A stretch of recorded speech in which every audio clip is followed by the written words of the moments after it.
This program is brought to you by Newsworks in cooperation with the Eau Claire Area School Board. I will call the meeting to order. Terry, can you confirm that we are in compliance with open meeting laws? Yes, we are. And if you could please call the roll.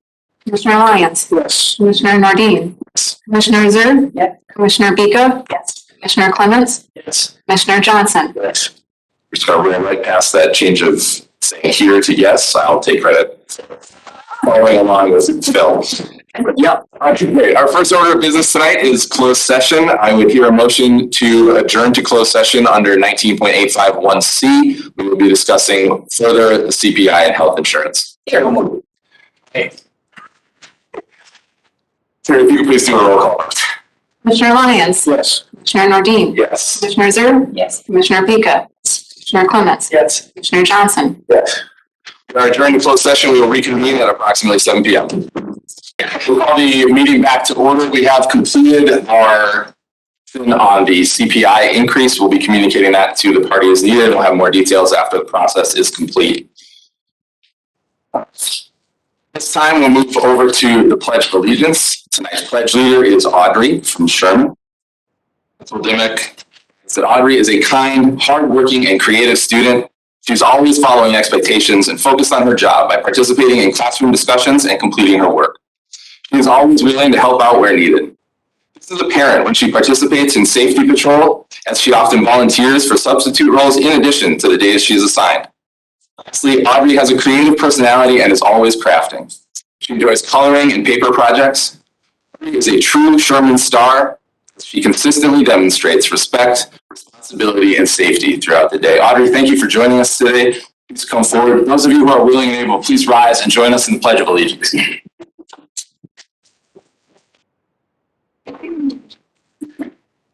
I pledge allegiance to the flag of the United States of America and to the republic for which it stands, one nation, under God, indivisible, with liberty and justice for all. Thank you, Audrey.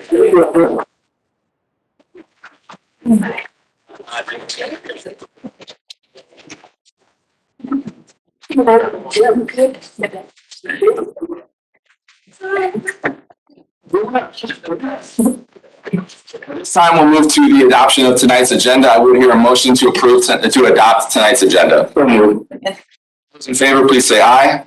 And opposed? Thank you. The agenda is adopted. We will move on to tonight's recognitions. Superintendent Johnson. Thank you. I believe first this evening we have McKinley Charter School. McKinley Charter School has been selected to confer a 2022 Herb Kohl Educational Foundation $10,000 initiative scholarship to one graduating high school student of our choosing. The initiative scholarship is different from the Herb Kohl Student Excellence Scholarship, which some of you may be familiar with. The Excellence Scholarship is an open competitive scholarship that's evaluated both at the regional and state levels. The Initiative Scholarship is directly awarded to one student at our high school, our school's choosing. Students who receive this Initiative Scholarship are usually selected by the principal, administrator, counselor, or teacher, or teachers, using a somewhat confidential local process. The Kohl Education Foundation does not select a recipient. The selection committee must be convened at our school, and a student must be selected locally. The intent of the Herb Kohl Student Initiative Scholarship is to recognize students who are putting forth extraordinary effort to do their best in the classroom and have overcome significant obstacles or adversity, whose class rank, GPA, or status is likely to make them ineligible or not very competitive for any academic scholarships. The Initiative Scholarship is meant to be transformative for a student and possibly their family to graduate and move into the next phase of life to attend an institution of higher education. In the scholarship, there was a significant financial barrier for a student to continue his or her educational journey beyond high school. At this time, I'd like to present a certificate to McKinley Principal Riley.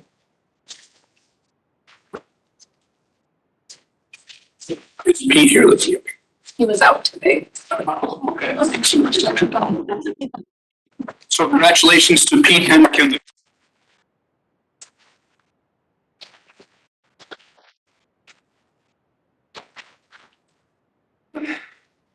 Next, eating breakfast is important to helping students achieve academic success, whether they're learning in person or virtually. School breakfast programs play a vital role in ensuring that all students have access to a nutritious breakfast to start the day and contribute to their health, well-being, and education.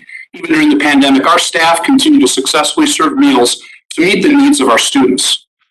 We recognize March 7th through 11th as National School Breakfast Week and pay tribute to all of our food and nutrition staff in our district. At this time, I'd like to present the certificate and also this plaque to Josh Guckenberg, our Food and Nutrition Director.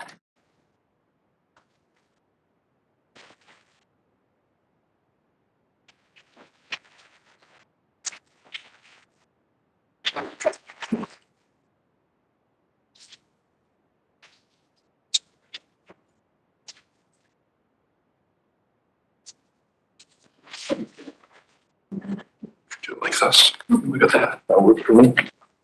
Ready? Here's, all right. 1, 2, 3. Thank you. Thanks so much, Josh. I much appreciate it.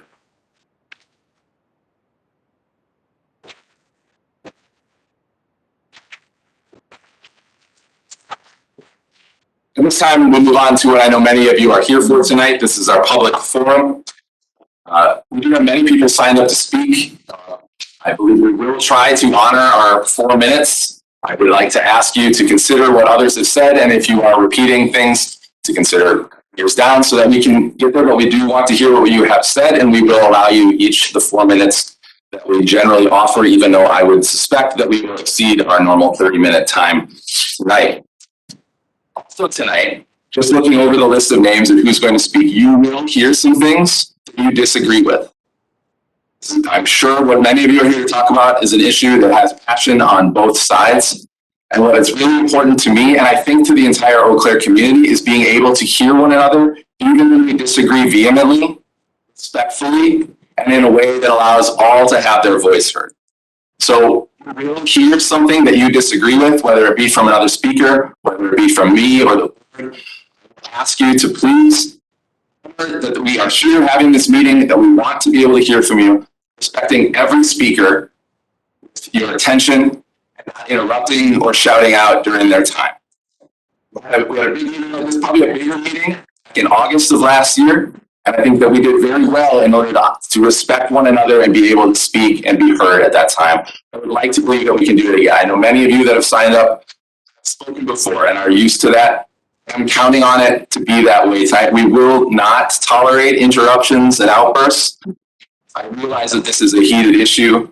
We do want to hear from everyone who is here. So with that said, as I call you forward, you can come forward, kind of in the area of that desk down there. We do have a microphone there, so it is not necessary for you to do anything through it. If you even have a microphone there anymore, you can just speak at regular volume. I also am aware that we have several people in an overflow room, so I will be reading off names kind of 2 at a time. So someone who is first and then next up will be, so that if you are in the overflow room, you can make your way down here in time. We have several people that are virtual, so we may need some patience as we send a request to them to unmute their microphones, and then they have to manually hit accept of an unmute, and that sometimes that takes a little while. They are mixed in throughout, just in order of when people contacted us or signed up tonight. I don't usually address the audience in this way, but can we all have a general agreement that we can listen to one another respectfully and without interruption? Thank you. Realize that not everyone in this room will agree. I'm glad that we can disagree in a way that makes it possible to listen to one another. Thank you for being here tonight and sharing your passion. Our first speaker tonight will be Lori Plackey-Worth, and on deck will be Maggie Venable. Before you get started, I just remember I have a couple more things I need to add. A 4-minute timer on the board. We'll cut you off at 4 minutes by saying thank you. Want to do that, so please be mindful of your 4 minutes if you can. You do want to keep everybody on the same page. And then if you could start by saying your name and your address for our record, that would be helpful. Mrs. Plackey-Worth, whenever you're ready. I'm Lori Plackey-Worth. I live at 2229 Trillium Drive, Eau Claire. It is not right that you have locked us out for so many months of this building, which we own. Just because you've dropped the masking right before elections, we are not fooled. You have lost our trust and will most certainly abuse your power again. It is not right that you are exposing our teenagers to books like this one, which direct them to follow unhealthy paths through repeated, explicit gay sexual trial and error, which the author admits leads to depression, substance abuse, and suicide. And I'm sorry that any minors in here need to hear this. In this one section, it states he rubbed his dick against my thigh 3, maybe 4 times. His body stiffened, and then he came. More to this disgusting book. These descriptions really are not necessary for our students. And while I advocate the heterosexual lifestyle, I absolutely would not condone that would vulgar descriptions of it for students. It is not right that you have forced physically and mentally harmful policies on our children. We have the revival of racism and segregation through CRT, through the queer agenda, months of necessary COVID restrictions, from which the special ed population unfortunately has suffered the most. All of this while letting core academics suffer. It is not right that you are grooming our children as human sex traffickers do by sowing division between them and their parents while stating that, quote, parents are not entitled to know their kids' identities. It is not right that we've been patronized by you. Behind the facade of respect and care, you blatantly disregard valid and proven advice, which we have put hours of time and research into presenting. You even had your lawyer send me a letter once stating, quote, it is worth noting that you are not a parent of any student and such. This district is not legally required to respond to your complaint. It is not right that I wasn't paying attention sooner and thereby allowed you to infiltrate our school system. You are even native to this great community. And we do now see the socialistic and devastating agenda with which you've come. It is not right that you count on people getting frustrated, feeling helpless, giving up, and going away. However, I'm here to tell you that's not going to happen. Superintendent Johnson. Like you were, you have your personal complaints for any member of the school board, the school district, or anyone associated with that. I served an intent to file claim against I served an intended claim in all school governmental policy for the more than 28 state, federal, and international. You have violated in our school district. I make a motion.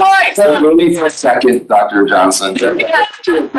You have 4 business days Motion to reply. You are. Make a motion to adjourn. Make a motion to adjourn. Will be claimed on Monday.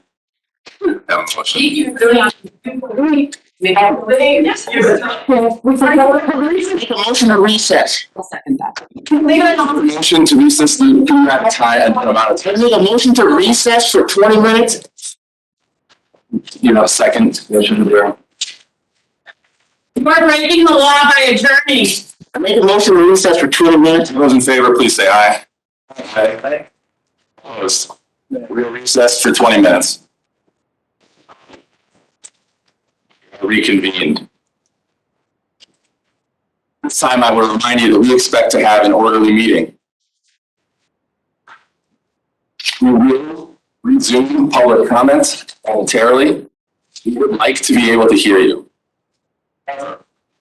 If anyone disrupts the meeting again, verbally or physically, recess, you will be asked to leave. Spoken with our partners in law enforcement who are here. If you disrupt the meeting, you will be asked to leave. If you refuse to leave, you will be escorted from the building. I don't think we need to do that. But I also was straightforward with you and said we need to respect one another when we started this process, and it took exactly one person to speak before we broke that compromise or that compact together. If the meeting is disrupted again, we will recess the meeting again. Individuals that are disruptive will be asked to leave and be escorted from the building if they refuse to leave. It's important for us to be able to do the work of the district, to hear those of you that are here. We will not tolerate a disrupted meeting. We will not be bullied out of doing our work. We will not stop our work because of few bad actors. I realize not everyone here was participating in the disruption. Before we restart the meeting, public comment, I believe there is a motion. Someone has asked to change the rules given the time that we have lost. Is there such a motion? I move to reduce the public speaking time to 2 minutes in order to make sure that we get everyone's comments heard. Is there a second? Second. Discussion on the motion to change the public speaking time from 4 minutes to 2 minutes.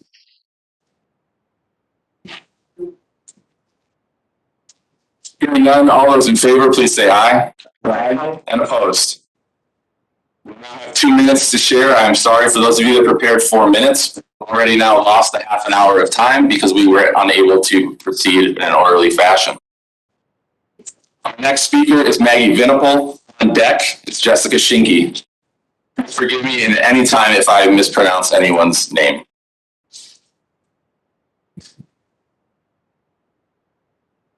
If you could start the 2 minutes after they give their name and address, that way they can have the full 2 minutes to speak. I'm Maggie Venable, 3409 Crest Drive, Eau Claire, Wisconsin. Good evening, Superintendent Johnson and school board members. I come to you tonight with a matter I very much wanted to keep private. After bringing my concerns forward to the district, it seems yet again they have been dismissed. I met with admin and staff regarding level policy on January 17th, and I have yet to receive a response to my questions, policies I requested, and/or a plan outlined addressing my concerns going forward. Let me give you a brief background. On December 16th, I received a text message from my daughter while at school, which included two pictures of a book. I didn't see much cause for alarm until I got to chapter 7, which was the big queer sex. Now, let me preface, my comment is not about our LGBTQ community. I'm here to address the fact that my daughter is 12. She has never had a relationship or even held a person's hand romantically. But let me tell you what was in her hands. Chapter 7. I'll skip some parts because I only have 2 minutes now. Oral sex. Oral sex is when you put your mouth on your partner's genitals. For guys, it's called giving him a blowjob. For girls, it's called going down on her. Using your tongue is usually a good thing. Teeth, not so much. Anal sex. Any kind of penetrating sexual activity involving the anus is typically called anal sex. This can involve penetration with the penis, fingers, or sex toy. Penetrating the anus with other foreign objects like food can be dangerous, so don't do it. With any type of anal sex, go slow. This fine piece of literature is available for our 14 to 18-year-olds in the school libraries at Memorial North. It's also available for 11 to 13-year-olds in the classroom at South. Who on God's green earth thinks this book is appropriate for any minor child of any sexual orientation? Is this one of those times that I need to earn the right to know that the district has porn in school libraries and classrooms? I will email the rest of my comment to you. Next up is Jessica Schinke, followed by Amy Kielstead.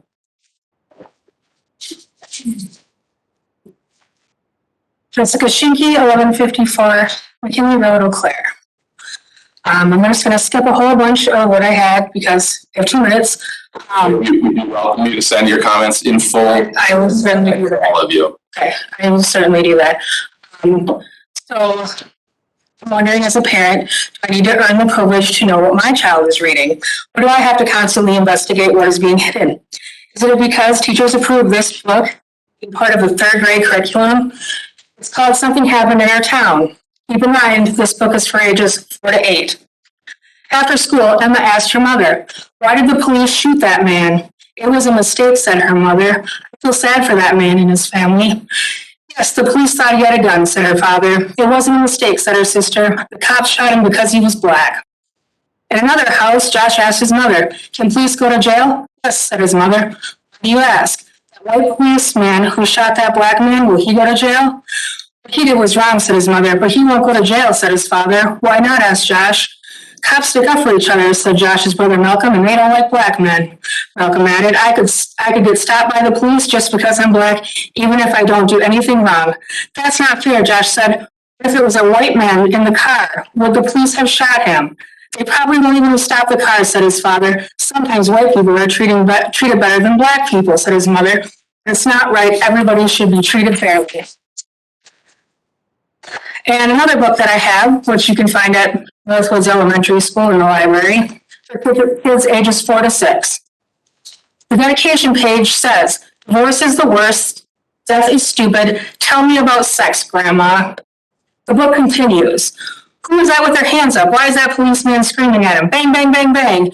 Parents want to bury the truth. You don't need to worry about this. You're safe. Our family's kind to everyone. Deep down, we all know color matters. Whiteness is a bad deal. It always was. At the end of the book, there's a whiteness contract. It states, contract binding you to whiteness. You get stolen land, stolen riches, special things. Thank you, that's your time. Next up is Amy Kjellstead, followed by Cindy Burton. My name is Amy Lynn. I live in Eau Claire, Wisconsin on 7th Street. I have a mom and a child in the Eau Claire School District. I am bringing to your attention a book that's in the elementary schools called It's Perfectly Normal. I don't feel it's necessary to be in the elementary school level for the fact that the very first page, ever since It's Perfectly Normal was first published 25 years ago, we've never stopped talking with older kids, preteens, teens, and adults about the information and issues in this book. Right there, or whatever, says the dynamic or whatever of the age group, why it shouldn't be on the elementary school library shelf. It was made appealing and things due to all the pictures and stuff that are in the book, in color and stuff, and it's driven by and a B, which will direct you exactly to the content of this book. It goes into, the story begins with a comic where the bird persuades the bee to explore the science of sex and calls the bee a chicken for not wanting to sway away from his studies from astrology. It goes into a chapter called Making Love, Sexual Intercourse. It says that if you're attracted to someone in a strong way, it describes that as a sexual desire, and how having crushes are normal. Making love through sexual intercourse by two people makes them feel sexy and makes the body feel good when the penis goes into the vagina and it stretches to fit around the penis. That's appropriate for a 7 to 10-year-old child in the elementary school. Showing images of a woman with a man, or two women or two men and naked in a bed. Very nice images for an elementary school child to actually see. It goes into the different kinds of stuff and things as far as whether you want to be straight, a lesbian, a gay man, which bisexual. It teaches kids of their sex organs and lets them know how to bend over with a mirror to look at their genitals and other people's genitals. It goes into showing pictures and stuff of sharing a locker room with other naked people. It talks about body changes and stuff and how the egg in a female and the sperm in the male and how to take care of the body. So I left an example of the books and it's out there. Thank you. Next up is Cindy Burton, followed by Jackie Brucher. Cindy left. Okay, then next up would be Jackie Brucher, followed by Sue Kishel.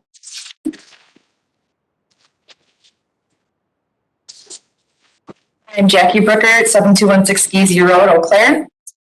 I've never spoken at a public meeting before in my life, so I have sat and watched from the audience and listened from home and watched things that the school board has done. Things I was going to say, but without 2 minutes, I won't be able to get into all of it. I want to piggyback on the theme of some of the books that are available in our kids' schools. The book that I want to bring to your attention is called Lawn Boy, and maybe some of you have heard of it. I want to read some of the excerpts from this book. Page 19, in 4th grade at a church group meeting out in the bushes behind the parsonages, I touched Dick Gobel's dick and he touched mine. In fact, there were some mouths involved. Page 49, hey, look at that fag over there by the jukebox. He's a total homo. Don't you want more? Yeah, more pussy. To be getting considerably more pussy than I'm currently getting. What about a girlfriend then? That's that noise. Then I never get laid. Page 90. Banks don't pay taxes? No dumb shit illegals do. I don't. And for your information, they're not normal. Mexicans? No, fags. What's normal? Your porn habit? The way you talk about women? What if I told you I touched another guy's dick? What if I told you I sucked it? Well, I'd say you're a fag. I was 10 years old, but it's true. I put Dick Goebel's dick in my mouth. It was in 4th grade. It was no big deal. He sucked mine too. And you know what? It wasn't terrible. And on page 174, think about while he was chatting with me, was his little salamander between my 4th grade fingers rapidly engorging with blood. Was he expecting me to do it again? I'm not opposed to having conversations about gay, lesbian, sexuality in general. I'm opposed to the graphic nature of some of this stuff. I don't see the purpose in having kind of language in the classrooms. And I will talk more about it. Our next speaker is Sue Kishel, and we have a virtual speaker, Aaron Lepp.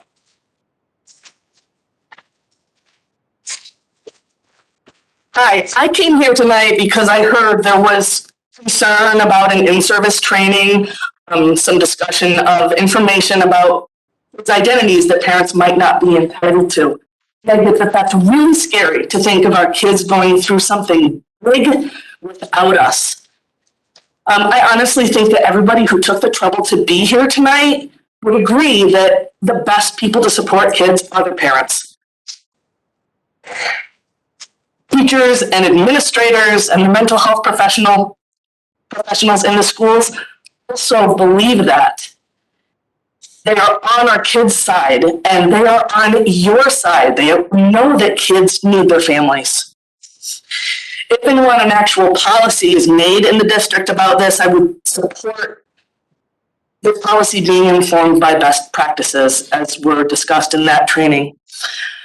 Sometimes that does include keeping some information about kids private from their parents. This doesn't change educators' responsibilities as mandated reporters, and they're still going to have to report danger or harm to our kids. I'm sorry to say that sometimes families aren't 100% safe. Being LGBTQ isn't itself dangerous, but sometimes coming out is dangerous. I looked at a survey from 2017.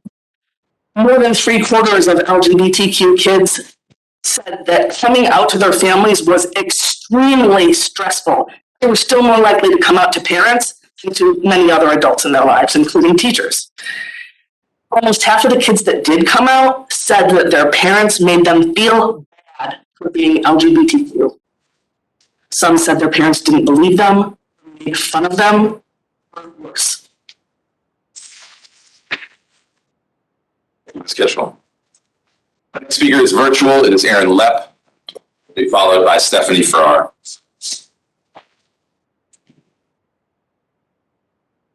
I live on 2326 Dublin Lane. Can I be heard?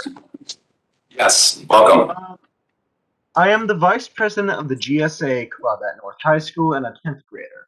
I am speaking today in support of students being able to confide with their teachers without fear of being outed. The main reason why I speak in support of this is due to the danger that forcibly outing a student can entail. I am personally connected with a number of LGBTQ teens who have been displaced from their homes or have faced abuse within said homes because of their sexual orientation or gender identity, many of whom did not come out by their own volition. The causes of this violence against queer teens can range from religious prejudice to personal bigotry, but at the end of the day, none of that matters. What matters is the fact that children are being scarred physically and mentally due to their identity. We need teachers as adult allies for queer youth, especially when family or religious institutions are unwilling to support them. I would also like to add on to that there is nothing to gain from being banning literature outside of perpetuating ignorance. I would like to thank everyone for giving me the time to speak. Have a good day and take care. Thank you. Next speaker is Stephanie Farrar, followed by Dang Yang. Stephanie Farrar.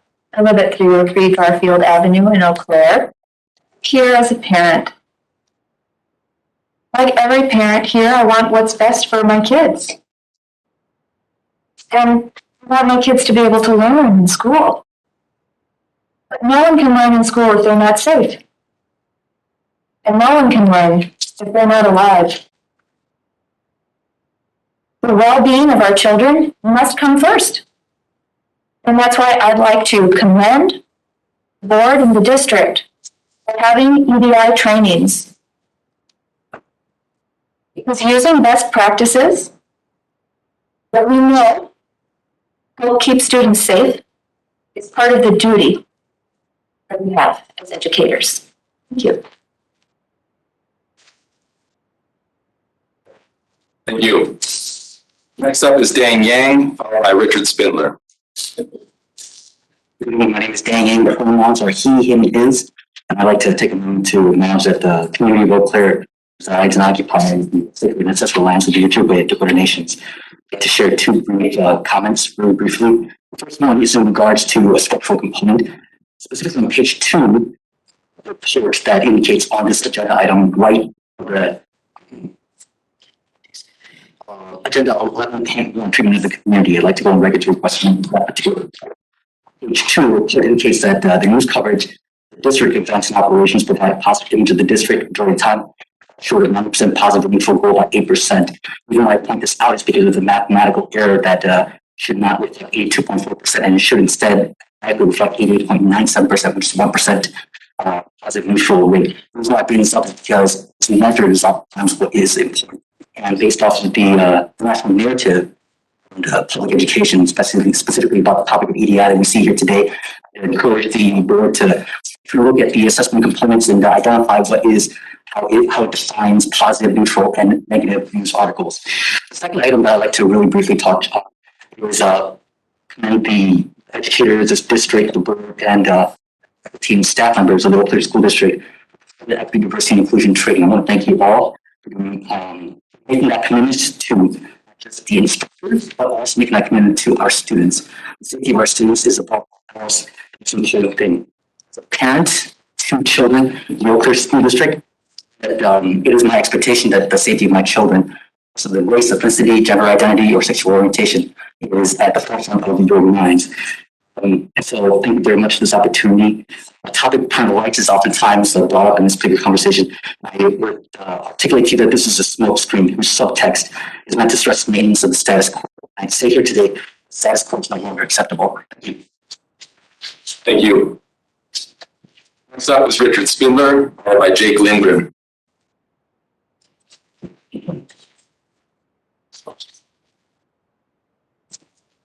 Hello, Rich Spindler, Union Street, Eau Claire, Wisconsin. Interesting being on this side. I'll be short because some have already addressed what I was going to talk about, which is the news about the professional development. To me, the big question is trust. If a student reveals sensitive information to a staff or a teacher, does not that teacher owe that student trust that was given to that person? I think they do. And so I think the advice is right. Maybe the slide that was shown was not written so well, but I think the advice is right. The student expected the trust that it gave to that teacher, and it should be held. And on a bigger issue with trust is, obviously there's some trust not given in terms of selection of book materials, as you can hear.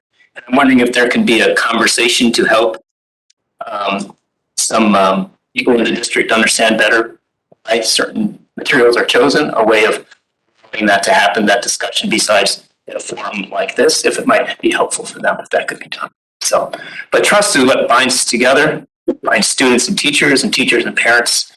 There's always a balance between confidence and what you can reveal in those confidences. So let's hope that we can continue the trust that we need in all these sessions and in others. So thank you very much. Thank you.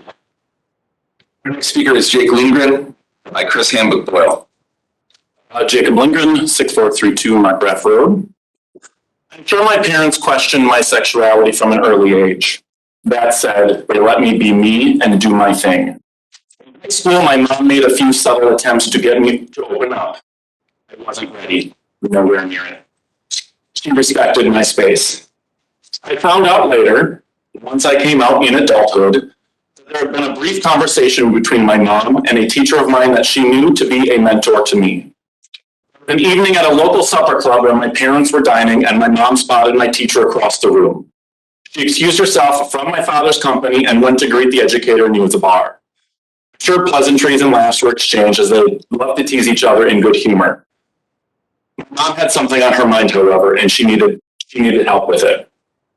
I'm not sure how exactly it was presented. She basically asked if I had ever come out to him as gay, as she knew we were close. His response was simple. Well, if he is, he has not said anything to me. Instead of demanding that she be notified immediately if I ever did divulge something so personal and private, what she said was, if he does, please let him know we love him. And she rejoined my dad. I would offer up to anyone supporting this idea of outing students before they're ready. Taking help from my mom. She rest in peace. She fully understood that I would need my own space and time to come out, and that she may not be the first person I would be most comfortable opening up to, as sad as that may make her. All she cared about was making sure I knew I was loved and I was safe. The best parenting move in my book. How lucky was I? Not all kids are that lucky. To anyone demanding to be told and putting their need to that knowledge over the comfort and safety of their children, please just stop and take a minute and look at it through your child's eyes. Thank you. Mr. Lindgren. Next up is Chris Hambook Boyle by Gail Olmsted. I got right here. It was just fine. Hi, Chris Hambook Boyle, 1822 Crest Q Drive, Eau Claire, Wisconsin. I think I can follow that. As a young mom with kids in the district, I trusted this district. As a grandma now, I have my grandchildren in the district. I trust this district. I think when you look at things over time, and I put my experience as an educator on there and the professional development that I received as an educator here, as a mandatory reporter, and as a close bond with families, I've been told families first off. I was a mandatory reporter and what it meant. I worked with little ones. I worked with lots of poverty. And that started the trust. And even if something happened, the trust remained with us. And those were the conversations that you could have with families down the road and keep families together. That's what that professional development was all about. I trust this board and I trust this district, and I thank you for your work. Thank you. Next up is Gail Olmsted, followed by John Gustafson. My name is Gail Homestead, and I live at 816 Porter Avenue. You know, I've been an educator for over 50 years and served in many different ways. I was first a classroom teacher, and then later when I retired, I taught. Worked with student teachers for over 16 years. So I think I have a little understanding from sitting back in the classroom, watching and observing teachers. And so what I feel I can do is speak from experience. And what I want to say is I have confidence in what both the district staff is doing and what the board is doing. I know we'll use their best judgment and get to the best solution for our students. Thank you. Thank you. Next up is John Gustafson, followed by Andrew Adjourn. John Gustafson, I live at 1804 Lindale. I too have confidence in what the board and district are doing.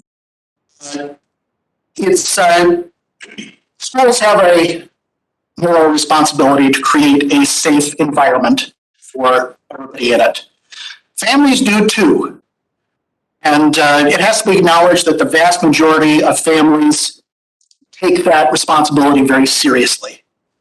The difference is that schools are publicly accountable for that.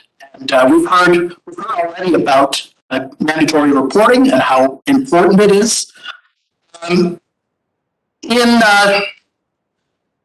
In 2020, according to the Wisconsin Department of Children and Families in their report on child abuse and neglect, there were 34 instances of substantiated abuse in schools, teachers or other school staff. That's 34 too many, but it is 2 orders of magnitude less than the number of cases where parents were the abuser.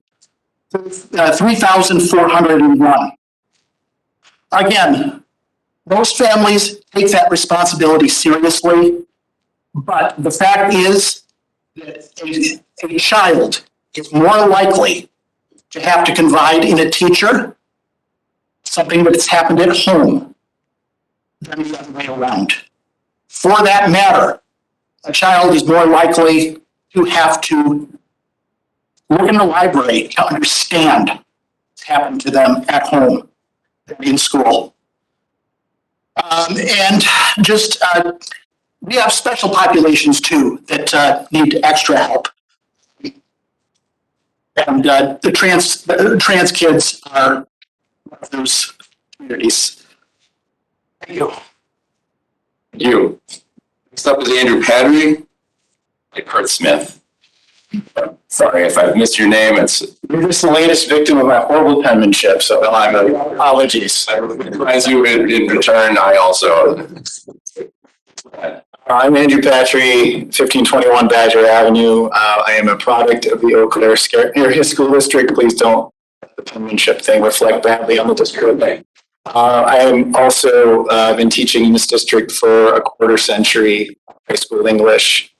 The most recent handful of years, I've also been a GSA advisor at North High School, so I've been a firsthand witness to the value of these safe spaces for kids to kind of be themselves and not worry about judgment.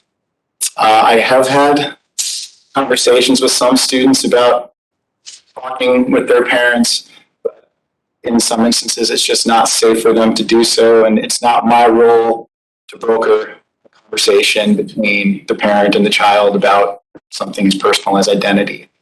I will say it is my role to and care for and advocate for every student that comes in my classroom, regardless of or identity. And I hope I have been able to do that with some degree of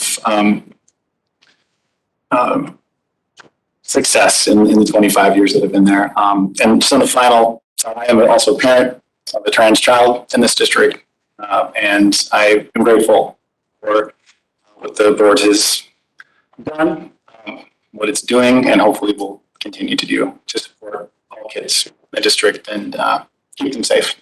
Thank you. Next up is Kurt Smith, followed by Salika Lawton.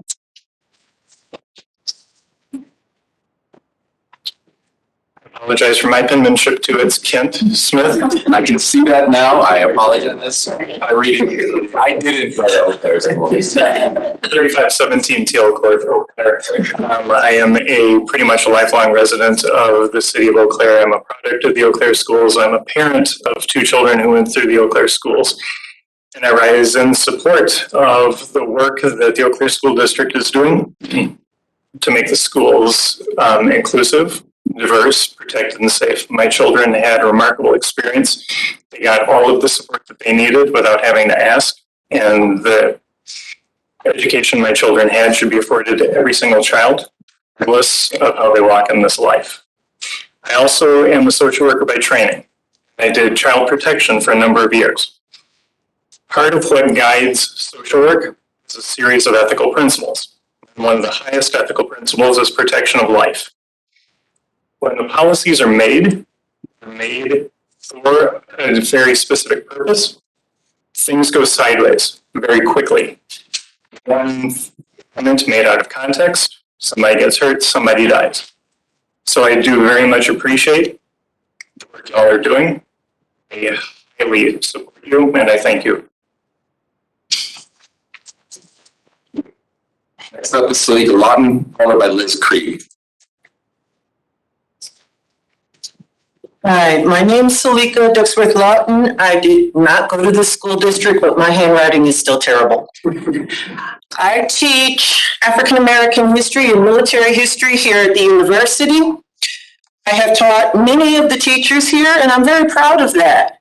I know many of the people here on either side of these issues, and I'm happy, especially happy that these teachers teach my kids. When my kids have been called racial names in and outside of school, teachers and administrators here have helped them and have also taught white kids not to do that. The teachers here have been very strong in anti-bullying and in equity and in trying to teach everyone to be equal and to treat people equally. They do the same for the gay and the trans kids, and this prevents suicide and physical abuse, which we know from the CDC, big issues with kids who are in those communities. When my daughter gets called nasty names from unsolicited strangers, either on Snapchat, social media, or riding her skateboard downtown, teachers work with me, and we work with her friends as well, so that they know how to handle it. When those nasty names, when the sexualized culture that is outside of the schools leaks into the schools, it's teachers who are there who mediate that. And when things like Philando Castile case where an innocent man was killed, the schools were there to help with a nuanced response. I appreciate the schools do, and I monitor my kids check out from the library. And I will note that a lot of materials that have been brought forward are in the library, but they need parental permission to be checked out. That's my job.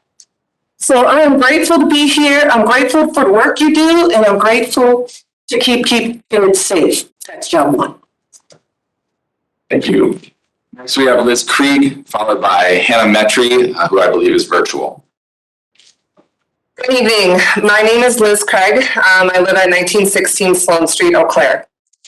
I'm a community member and have been an ECASD teacher since 2008. Last year, I participated in equity training offered through the district that was facilitated by UWEC faculty in the Equity, Diversity, and Inclusion Department. This year, the training has been expanded to all staff, which I've humbly been able to help facilitate.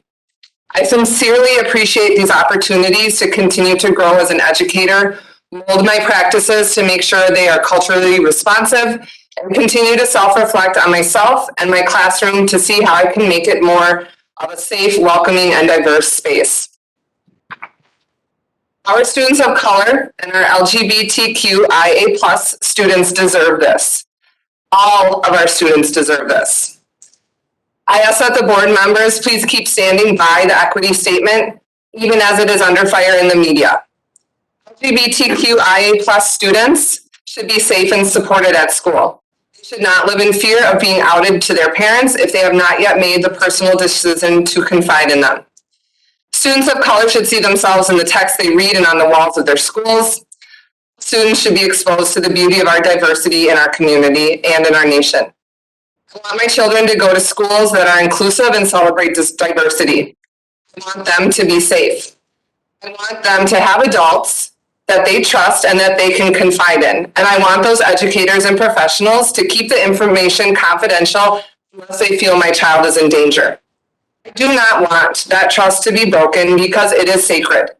It truly takes a village. My children and all our children need and deserve a village, which includes safe and trusted adults. Thank you. Thank you, Ms. Creighton. Next up is Hannah Metry, followed by Angela Ulrich.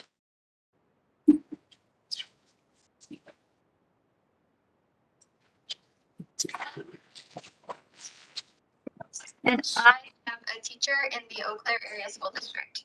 Every day, I have the privilege to interact with 125 bright, capable, and persistent young people from all walks of life who are trying to find their place in the world. Many of them are blessed to come from families that love, respect, and support them in everything they are and everything they will become. Many of them also see school as exactly what it should be, a place for every child to grow, explore, change, and find their place in a safe environment. The last 2 years have shown all of us the important role schools play as a cornerstone of our community. Students who are members of the LGBTQIA+ community turn to their teachers as trusted adults who have the obligation and privilege to love and support them, in addition to the students' own families. I respect my students and their right to share with me or not share with me exactly who they are, and I am grateful to them. I ask our community and our school board to do our part to make sure that every child has a safe space to be themselves in our schools. They all deserve it. Thank you very much. Thank you. Next up is Angela Allred, followed by Amanda Schumacher.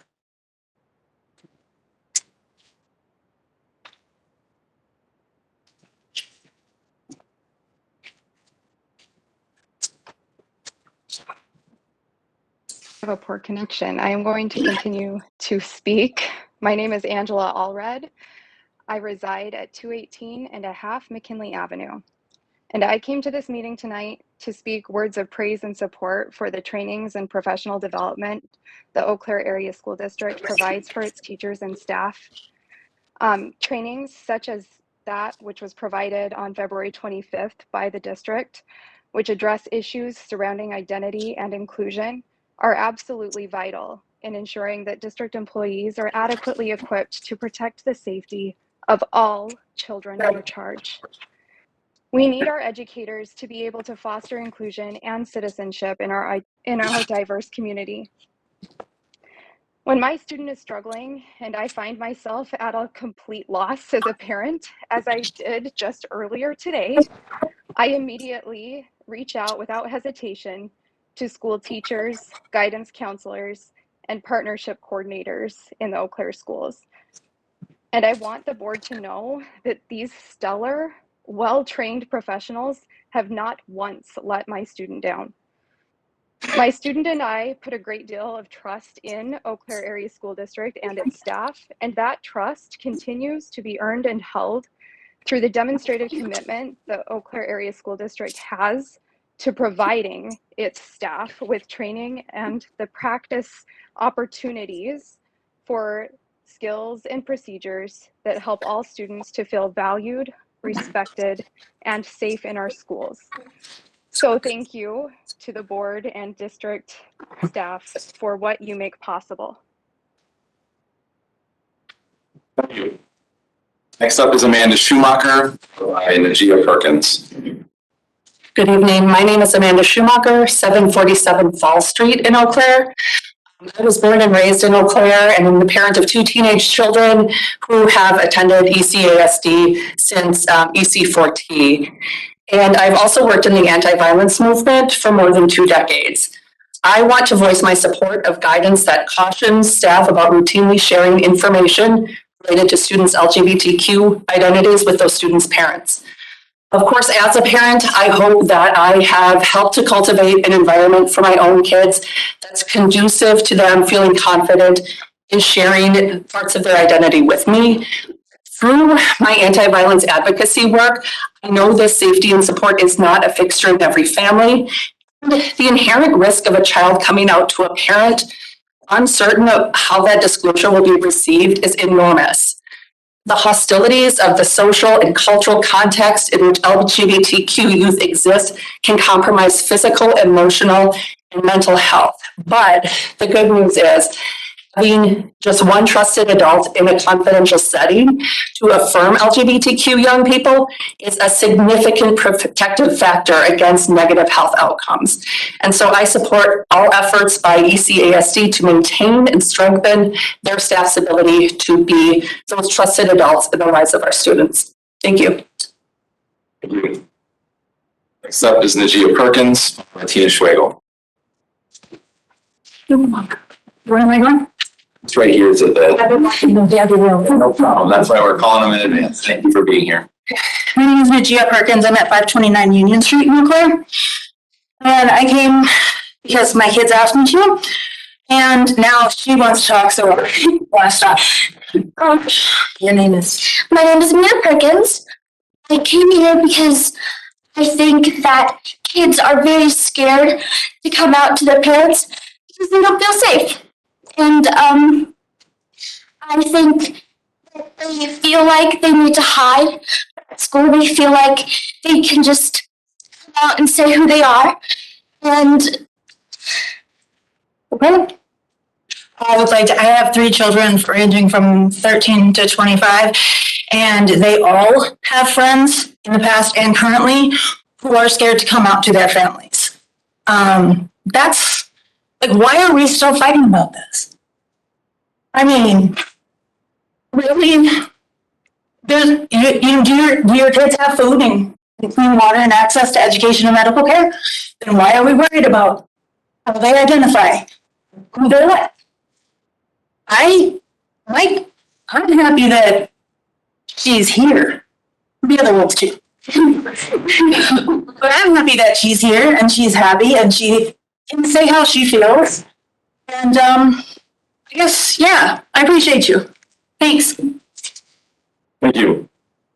Next up is Tina Schwagel by Renee Summer.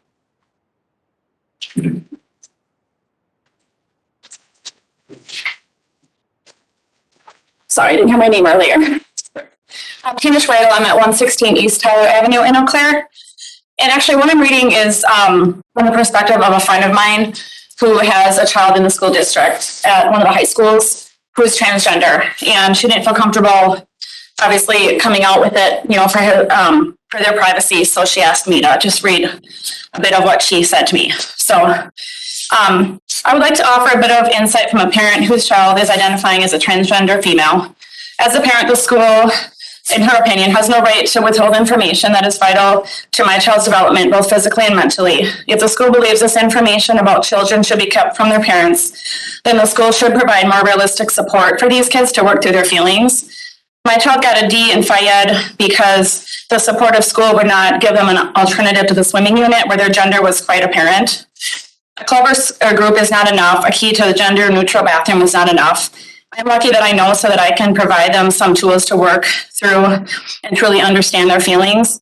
It's my responsibility to provide my child with the tools to live a successful, happy life. And I want them to do that authentically by making their own choices. I can't help them if the school is allowing or encouraging them to keep such a secret without, again, providing them appropriate resources to work through it. I understand their right to share this is in their own time. I in no way support a board who encourages our kids to lie and hide information from parents, the people responsible for their well-being and safety. Very few of us are evil, abusive parents, and using that argument is a scapegoat in my opinion. There are plenty of other things that get relayed to parents, and the same chance exists in those cases that an abusive parent might be on the receiving end of that information. I want my child to be proud of who they are and celebrate it. They will not be if they are encouraged to believe that keeping this a secret is okay. I can attest to this simply by letting you know that my child's anxiety around their gender has lessened with me knowing. I'm the parent and I will make decisions with their best interests at heart. Overall, protecting this argument based on potentially abusive parents is far from fair, and I truly believe far from the norm. Sorry, Ms. Schwagel, that's your time. Thank you. Next up is Renee Summer, followed by Keziah Kaiser.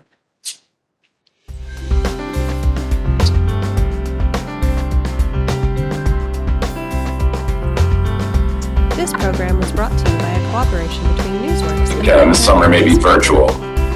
It's listed here as virtual.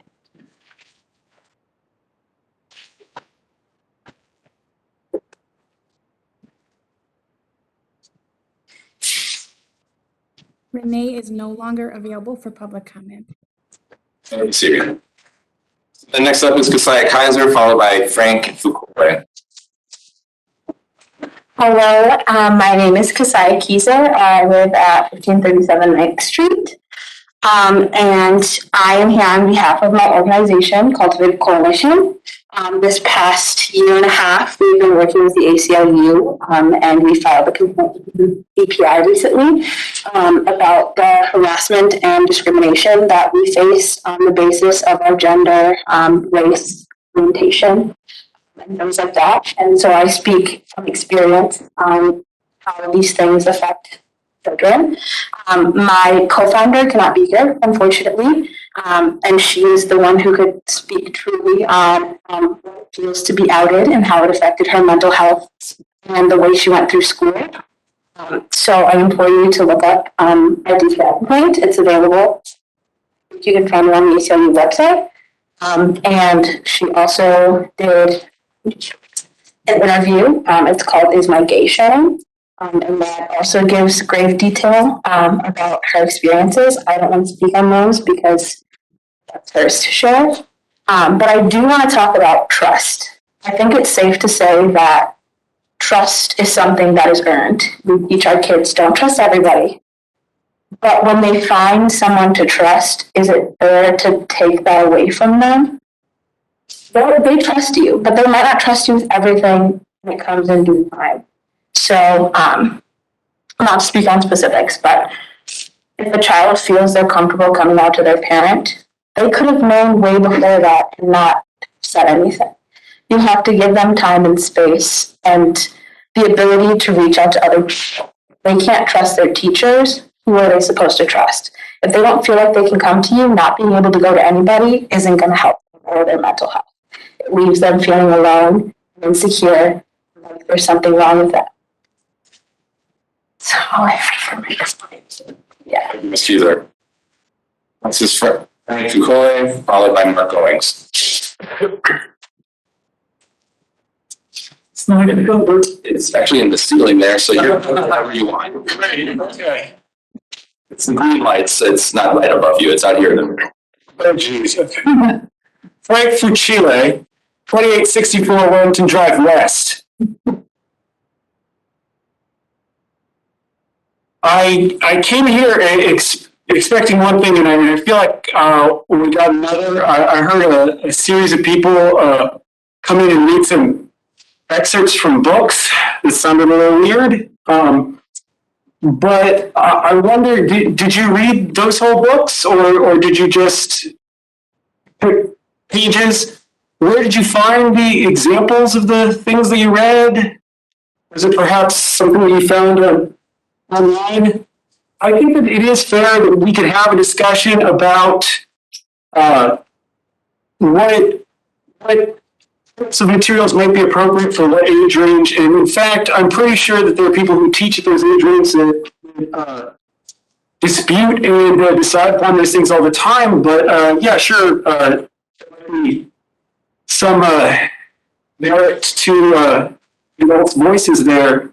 But I feel like I always felt that we all sort of agreed on a certain amount of freedom. I sort of felt like we all agreed that if we're going to make a mistake in any direction, it's to be more free. But people who are being trained to be citizens decide for themselves what they want to read. I certainly am sure there's plenty of things that you folks read that I may not be interested in reading. Sometimes people may not want to know everything about themselves. So yeah, I see that maybe, there's some conversation to be had about offering better resources, and yeah, some books are weird sometimes, but I really feel like this is a lot of fuss over, or not a whole lot. Thank you. Next up is Mark Owings. Thank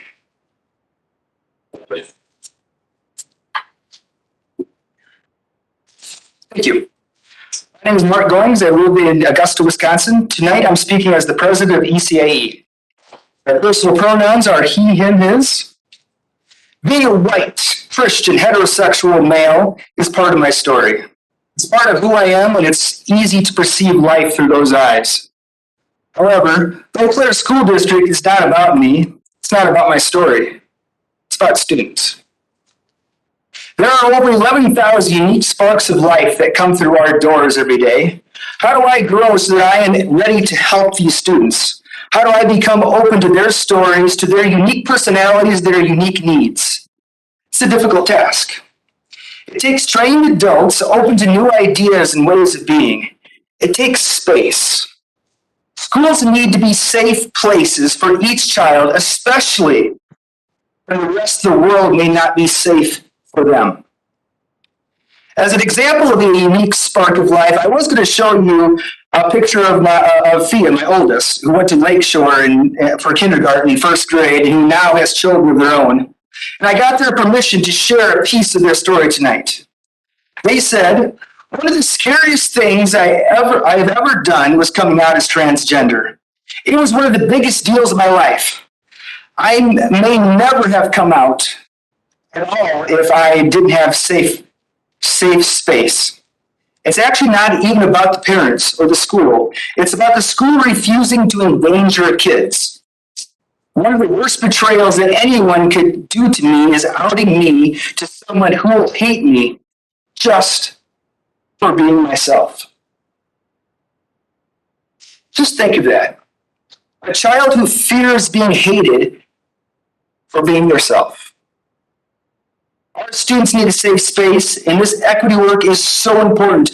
We need to continue this, and we need to let all of our students know that the Eau Claire School District is and will always be a safe place for students. Thank you. Thank you. That concludes our list of community members signed up for public comment. Before we move on to the body of the meeting tonight, I have a brief statement as on behalf of the school board. The Eau Claire School Board and Eau Claire Area School District are united in working to provide an environment that is safe and welcoming for every student, regardless of race, class, gender, identity, or disability. In that, the district cooperates with parents and caregivers every day to help our students be their best.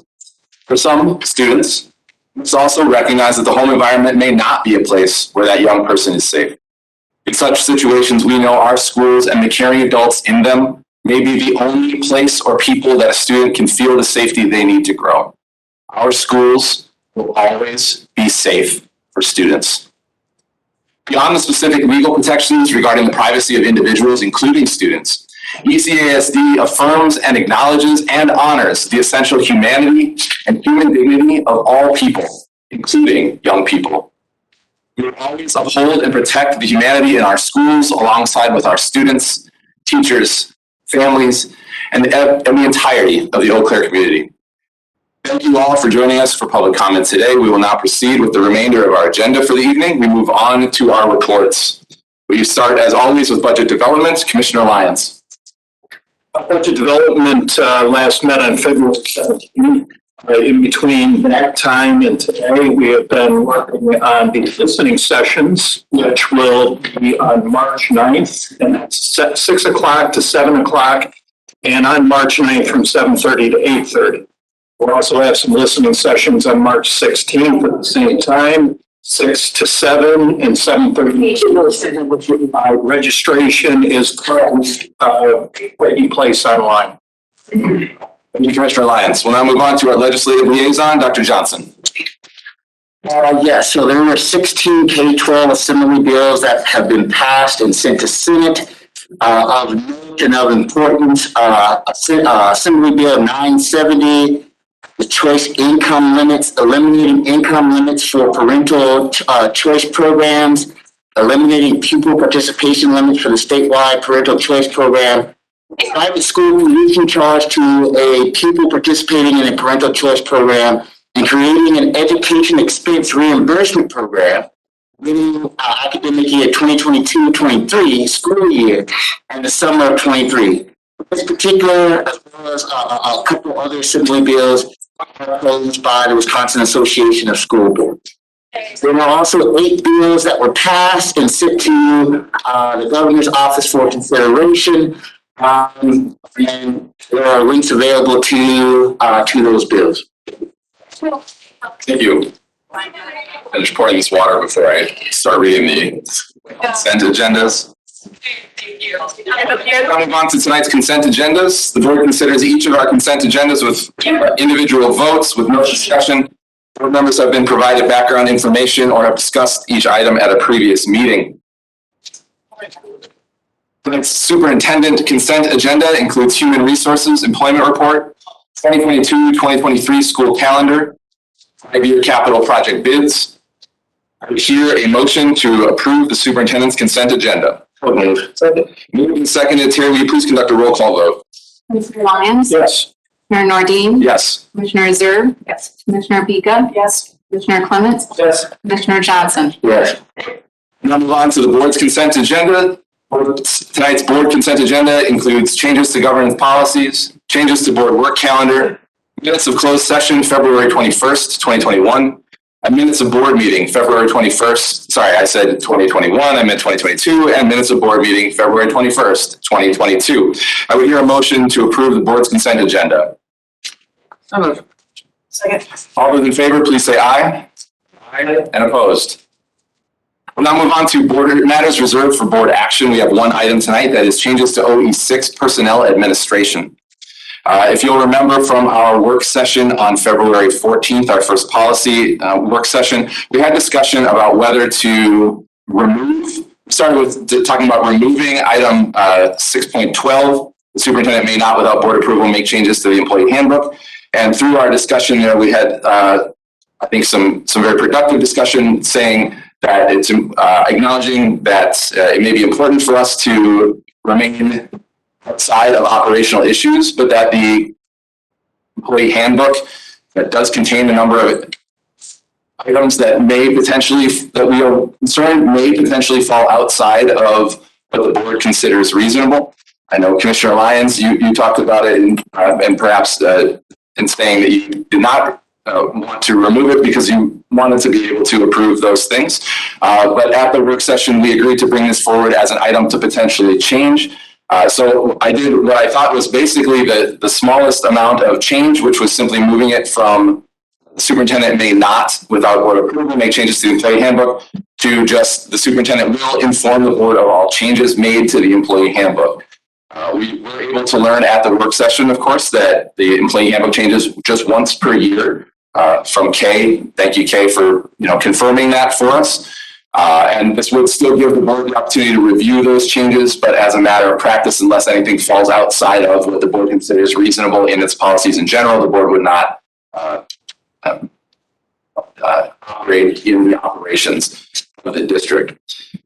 So that's the wording that I have brought forward tonight for our consideration. I will open up the floor for discussion from any board members, and then at some point, if we would like, we can make a motion to approve the changes, amend it, or of course, we don't have to make any changes. I'd like to make a motion to approve those changes to OE6. Is there a second? I will second the motion. Discussion on the motion? Go ahead, Dr. Johnson. I will be unable to actually support the changes. I think it was a great discussion that we had. However, I think back to the item that I had actually forgot about. A couple, I think it was last year or year before last, about the change that was made to the termination days. And so given going from the 15-day to 1 day, given the insertion of this 12, that would we would evaluate the merits of that automatic change, which would have impacted actually our staff tremendously in a year's time. And so I guess for me, I'm still concerned, and this is my overall concern with the governance model, is this change, where it does kind of fit, I think, some of the concerns that were addressed during the discussion. It does not actually address my concerns about the inability to be reactive, because I guess I would be, if staff were to come to me, given that change that took place of the termination from 15 days to 1 day, and the only conversation that I could tell them, the only response based on this suggested change would be, we'll evaluate it in a year. I'm not sure that's a suitable response. And so, for those particular reasons, I would not be able to support the motion this evening. Thank you. I'd like to ask a clarifying question, Dr. Johnson, if you would. Given the language, why would you see that the board would not be able to call forward particularly a change that you would feel was outside of the, like, so the standard is whether or not the board believes that to be within the realm of reasonability, whether or not we would agree. And so my understanding is that we made the change to that one. We didn't use the one the board felt that was unreasonable. So with the standard of reasonability and that we would be informed to what would prohibit the board with this language from taking up an item that the board felt was unreasonable, given that our board policy specifically says we can adjust policy or evaluate policy at any time. I guess for me, what I'm struggling with though is just the idea of inform. So that's, for me, inform means that changes have already been made. Or just made aware of them. And I guess it is not explicit to me in our trans governance model where we would be able to then come back and immediately address a concern of that gravity or something similar to that gravity that was made about the determination. And that's for me. I think you're like, for me, it's informed, so it's like after the fact. And for me, I'm uncomfortable with the idea of after the fact that a decision has been made. So, yes, thank you. I would agree with what Commissioner Johnson says. And I appreciate the wordsmithing. In our work session, one of the things that I was struggling with is that I believe this employee handbook is a contract. And it's a contract between employees and the district. I went back and I took a close look at the handbook, and it's not really a contract, in fact. And in the introduction, and I'm just going to read a section of this, the plans, policies, procedures described are not conditions of employment. The board reserves the right to modify, revoke, suspend, terminate, or change at any time plans, policies, procedures in whole or in part at any time. It goes on to talk then about it's not intended to be a contract. So what is this? What is this employee handbook? Well, I do believe that it is a collection of policies that guides employment. And I think that having the board approve changes in a once-a-year type of thing, I think that's one of our fundamental responsibilities. Fiduciary, we supervise and give feedback to the superintendent, and we oversee policy. And this is a collection of policies.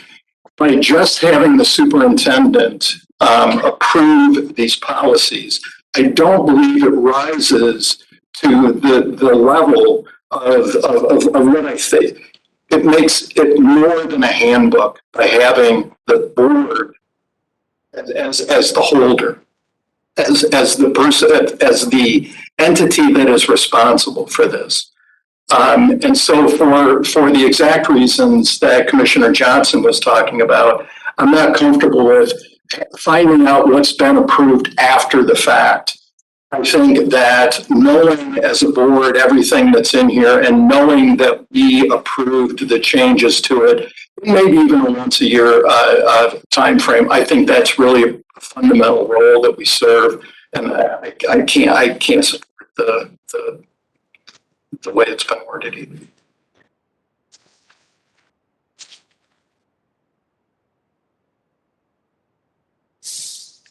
Commissioner. So one of the things I appreciated in the transition to coherent governance was the idea that we would still control certain things, and that we could set that goal for ourselves. That there were still going to be certain things that we wanted to have a say in, or we wanted to review at a deeper level. And this was one of those things.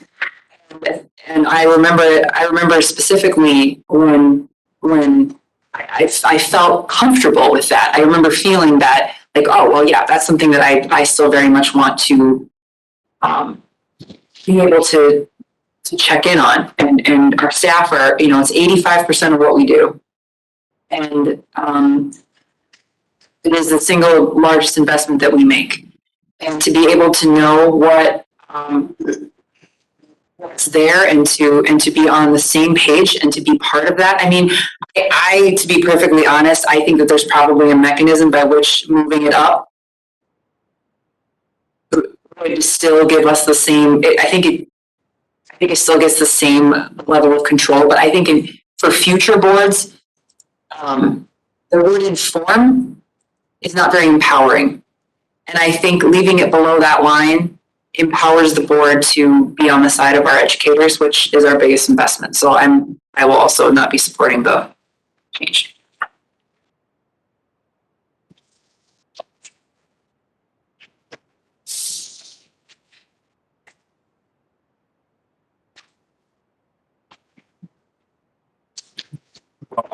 Given that we have already indication what the result of this vote is going to be, I will say my piece remains that by leaving it where it is, it violates its commitment to parent governance in that every operational decision regarding staff is now the board's. It remains, I guess, in this case, because it already is. And while it may feel empowering to be able to say, I'm not going to let this happen, it now puts us into every operational decision that regards our faculty. I think that's a poor precedent, that's to say. I wonder how the three of you feel, and Commissioner Clements, you haven't spoken yet, but I wonder how the three of you feel an amendment to the wording there. That we can say something along the lines of, prior to implementation, inform the board of changes to the employee handbook. That seems to it gives still the opportunity with I know that's expressed before, you're not big on amendments, but it does give the board still the opportunity to rise when an operational decision falls outside the element of reasonability by calling it forward. Since we will know before it goes in and can act to either adjust policy to call for that specific item. I'm really concerned about having every operational decision because I think that violates what we're trying to do, which is focus on results for our students, and allowing the educational expert that we've hired, Superintendent Johnson and his staff, to make those operational decisions and achieve the views, the goals we've set for our district. So I wonder how that would sit with any of you, or over here as well. Do you see some value in doing it beforehand? I tried to make the simplest version so that we can potentially. Go ahead, Dr. I have a question. I think I need some clarification. So in my read of this, so I understand that in a typical year, changes are made to the handbook once a year. The school board would be free to accept or reject those changes. And maybe in extraordinary times, something may happen along the way, in that year's time. And we would be informed, but we would be able to either accept or reject those changes. Is that not correct? I mean, does the school board not have the power to reject those changes? As the policy is currently written, the board does have the ability. I think with the shift, the onus would be on the board to call out a specific, it would be accepted as a matter of course, unless it fell beyond the standard of reasonability, and then the board would have to take special action to correct that. So it would be, it would be a once a year occurrence in a typical year where a change would be presented and we would either accept or reject that change or changes.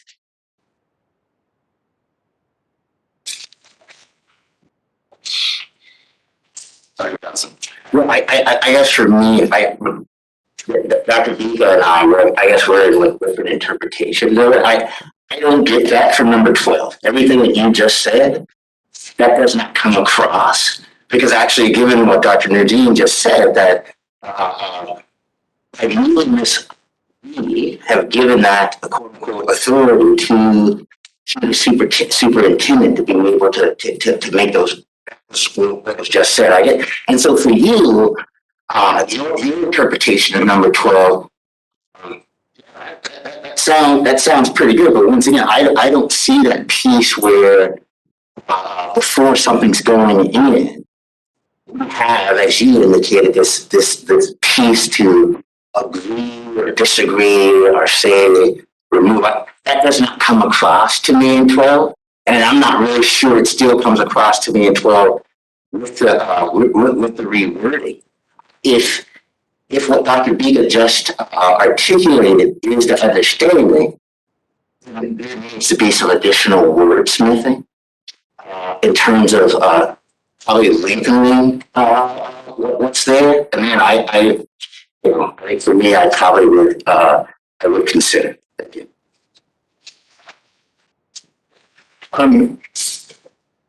Yeah, I don't see us involved in the operational aspects because what we're doing is approving any changes.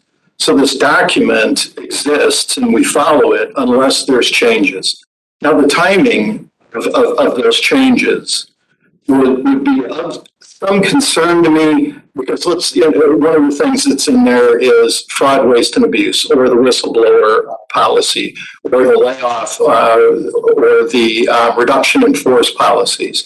When a superintendent would change that, the moment that policy changes is when the superintendent decides that it's changed.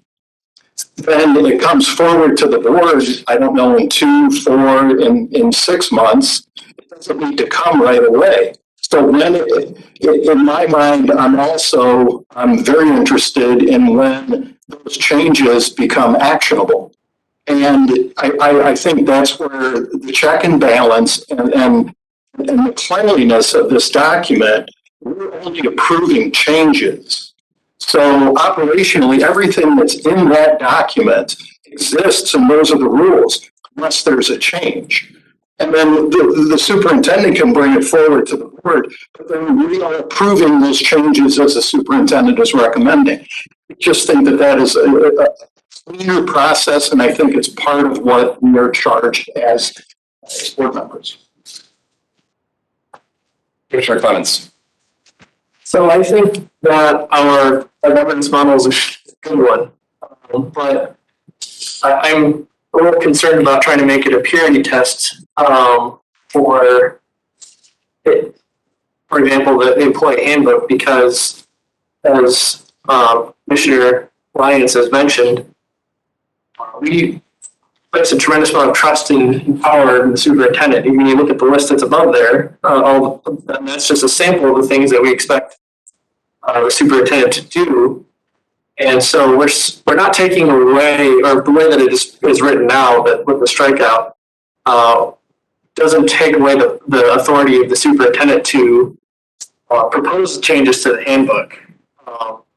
It ensures that the board reviews those changes before they're implemented. And ideally, it would be on the consent agenda. Obviously, procedurally doesn't mention how that's done. But I think if there's a place where the board needs to be informed before things are changed, it's in a place like the employee handbook. And if the superintendent is performing as we expect and the trust is there, then any changes to the handbook would be a pretty smooth process that's handled once a year. And so I think that the way that it was originally written is where my default position would be, unless I was shown a reason why we would want it to be allowed to be changed to the board or separate from the board's decision. Thank you. Question for Superintendent Johnson. Have you seen a need thus far to make changes in the handbook more frequently than 1 year? Move on. Every year, once a year. Before I look back to our executive director of HR, since it's my second year, I've really been, I think they do a good job, or we do a good job in the district of engaging the staff in the meetings on the handbook. There were items in the handbook that we brought to the board to change, for example, COVID leave policies and such. Very positive. I think because of COVID, we've had to examine those a bit more. But, I don't know, Kate Marks has been here in this position for what, 8 years? Director Marks? Pardon? Who's counting? She'd probably be the best, person to answer this. That's just my opinion on it. Representative Logan. Have you seen a need to modify the handbook more than once a year? Just a handful of times when there was something unique and out of the ordinary. But otherwise, it's only been the one time a year. I'll pass that sentiment on to the board.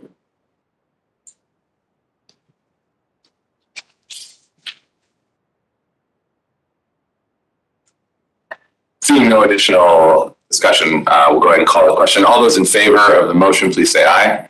Aye. And those opposed?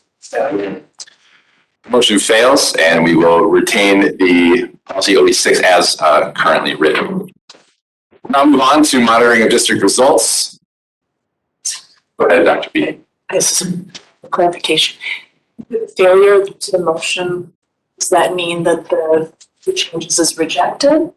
Correct. Those changes are rejected. Because I heard, the proposed change is rejected, but I heard a suggestion at perhaps a wording modification that would. Yep. What I would like to do is, Terry, if you could, re-add this item to the end, maybe we can spend some more time at our next policy workshop to have some more discussion about it. Because there may be a way to satisfy, strengthen the language as Dr. Johnson brought up after I had brought it up. So yeah, we'll keep it and then we'll continue to consider it. But for now, we'll keep it where it is until we get our next, at least until we get our next policy work session lined up. Thank you, Dr. Beacon. Tonight we have two final monitoring reports. That is OE7 treatment with the community and OE8 communication with the community. Before we begin, I will remind Commissioner Clements that being the third member of our agenda setting team, you are up tonight to take notes and summarize for us items that the board is happy with in the reports, items that the board has concerns about, and items that the board would like either more information or new information for the future to be included in the summary statement, which I will then use. So I'll come back to you after each of the reports for you to summarize, and so the board can feel comfortable knowing that that's what's going to be on the summary statement. So at this time, we'll start with OE7 treatment of the community. I will turn it over to you, Superintendent Johnson. Thank you. Good evening, Chair Nordine, board members, student representative, Logan, executive team members, and guests. With OE7 and OE8, we had discussed before in the first drafts of both. I think probably when I hit OE8, I'll go back to OE7 to talk about what were those logical matches. But for OE7, I did not check the box, even though I stated it in the summary statement as in compliance with exception. And I'll note throughout the evidence what's missing, and obviously the board will be able to share as well. Yes, there will be natural connections as illustrated in that first paragraph. The second paragraph, regarding the organizational culture, strong and compliant, shown by the evidence from 2019 to the present for survey participation with that first indicator. We will be, and this is the component for indicator number 2 that's basically more to come. April 15th of 2022, in discussion with Michelle Radke, she's the keeper of all the surveys, for the most part with Qualtrics, to really take, and some of these are DPI surveys, for example, with family and student climate, is to prioritize 2 or 3 of those so that we can measure, we can benchmark from year to year. So that will be accomplished by the middle of April, next month. It's probably more of a theme with 7.1 especially, is behind the students. And I wanted to share a little bit about that was, there's emphasis on listening to the voices of underrepresented communities. But I'm not sure if Dr. Beek or if other board members had noticed this or shared this before we had the first draft, was including students in that and student voice. Yes, historically marginalized communities are very, very important. I could speak just to recent meetings with Representative Loca, just individually, but then speaking with high school principals and middle school principals too about not necessarily the absence of student voice, but to get that more often as a superintendent. And I know that the principals do have various forums in which students do communicate with them, even down to the elementary level. But I need to do a better job of that in sharing that with the evidence. I believe if we were to go to the, the organizational culture with OE2 and with OE3, the evidence of involving stakeholders in those certain decisions.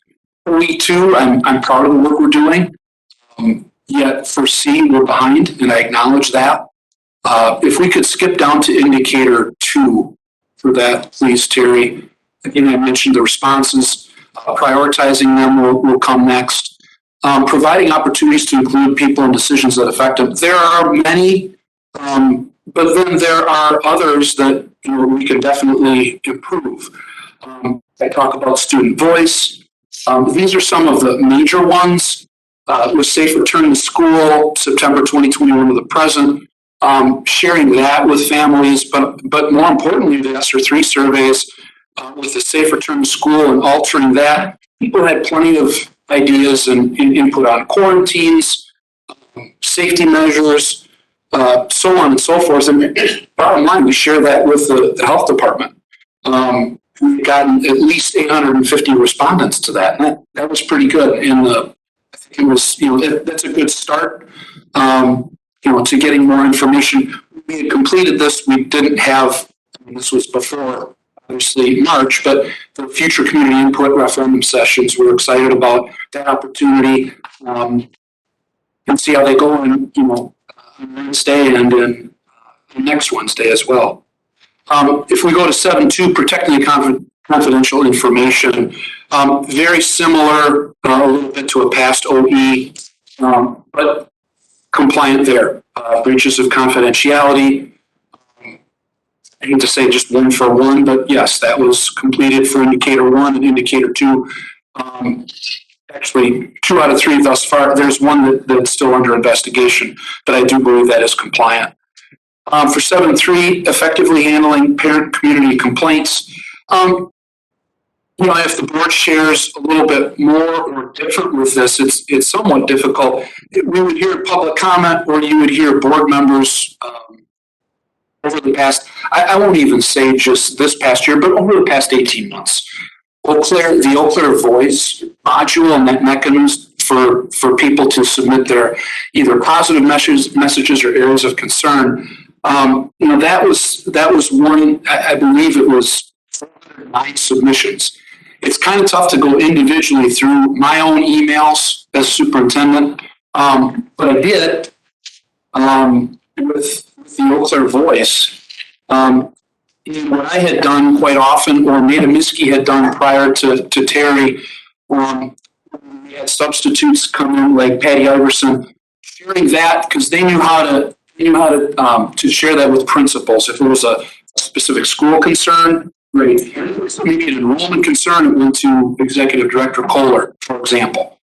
So what I did was I went back through those, and of those, it's I'd probably be still checking the evidence now to try to find the emails of the 409 and where they went and if they were, but I looked at the return on that. And if they were returned to me by saying, Mr. Johnson, this was not handled, or if it came back to Eau Claire Voice.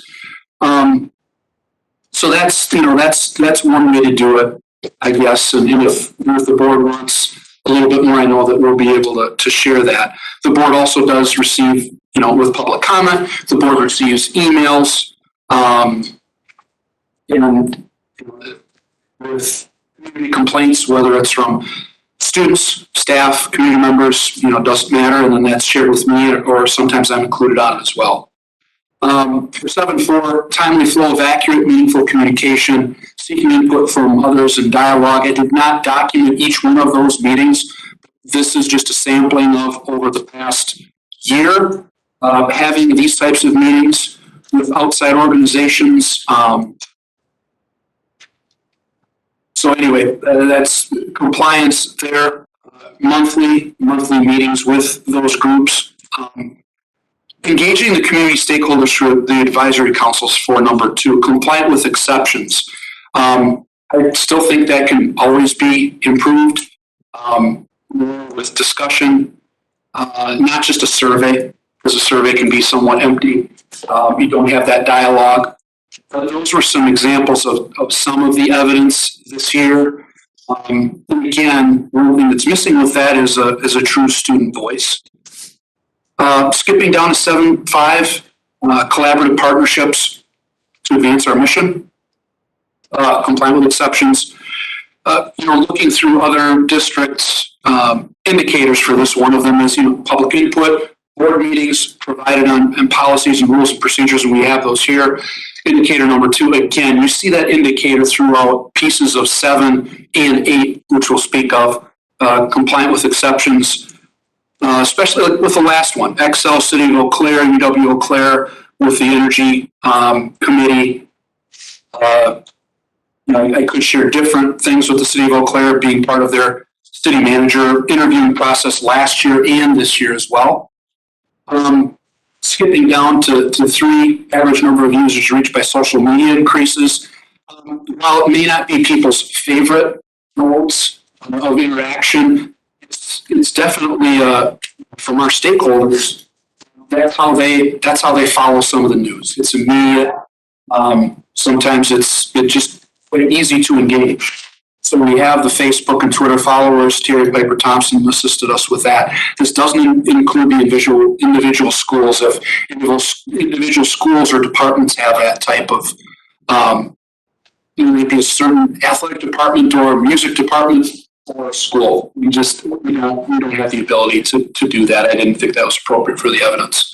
And then scrolling down a bit more for 7.6, that's not compliant. And quite frankly, going back with indicators 1 through 4, we could say that we do things compliant with exceptions of pieces of A through F. But ultimately, if we could scroll down, Terry, to the far bottom, when it comes down to it, that's what the board asks. Standalone annual progress reports published, including information on I through F above. That's what's due to you by August 1st of 2022.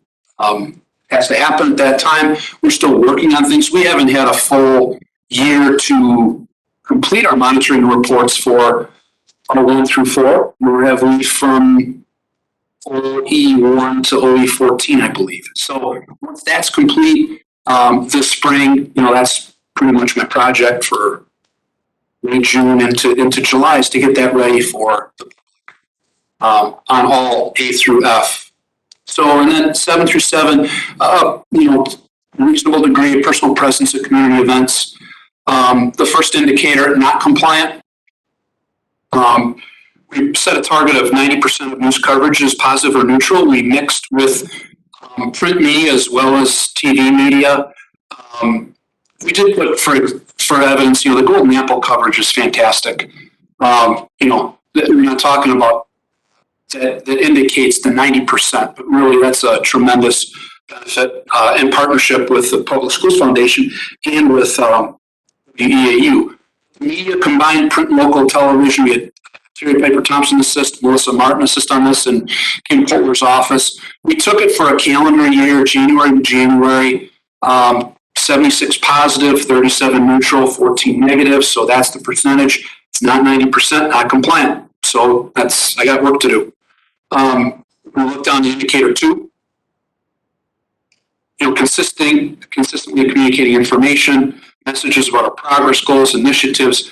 Again, putting down, social media follows that consistent communication, with exceptions as well, because the progress goals and initiatives, once again, VRs, looking at results. And although we do it in board meetings and such, we know that we have, the public showing up like tonight, or we might have a WebEx. We may not have 50 to 75 people who are paying attention to that. So we need to do a better job at that.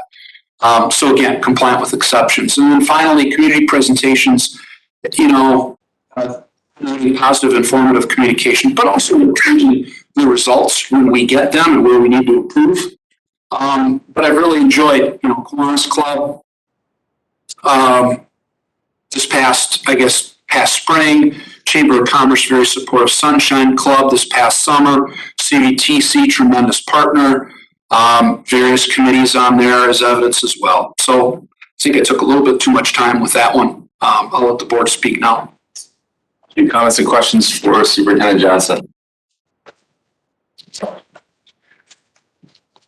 Switch it up a little bit. Commissioner Zerr first and then Dr. Johnson. Well, thanks, Mike. I appreciate it. So you guys this is not new for me to come and say that I think communication is something that this is like the board needs to get better.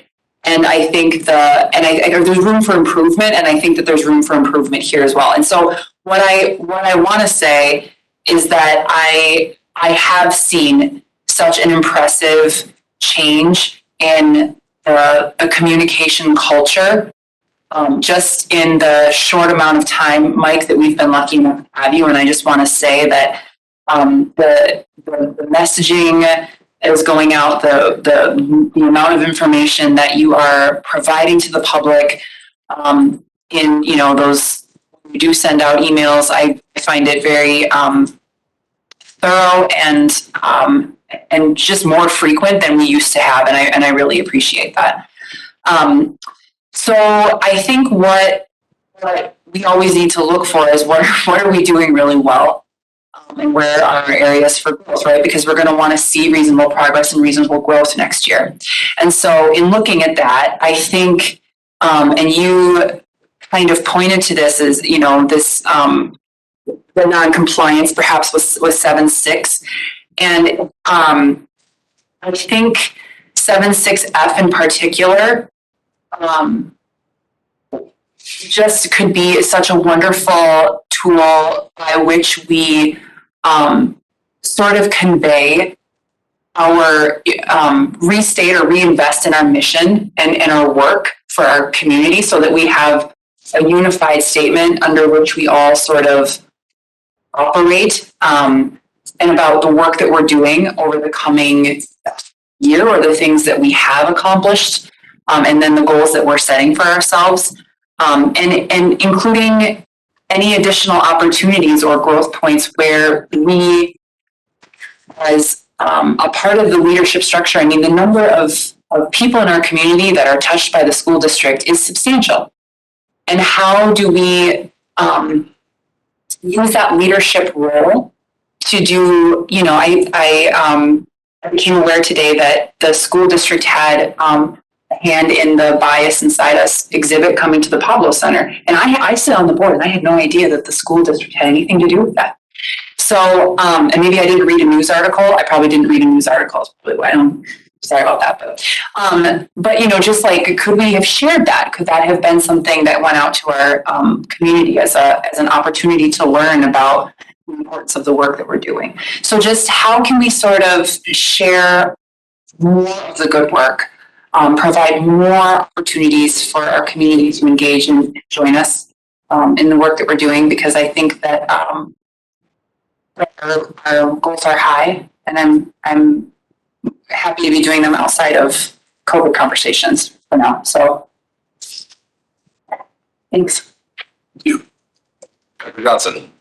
Yeah, I would just like to comment, if at all possible, as we list those stakeholders in there, that we have representation at least from SEPTA, Gateway, making sure we have access from families of our students with disabilities as part of that group. And I think it'll be a similar comment for only 8, though, when we talk about stakeholders. And really ensuring that the voices are heard and that you receive feedback from those groups. And so we're just more intentional with having it out there.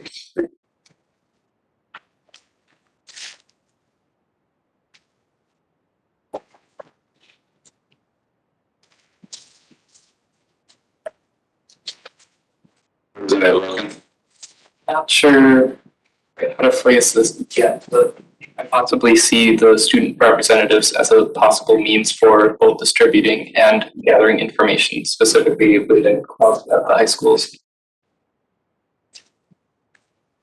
I agree.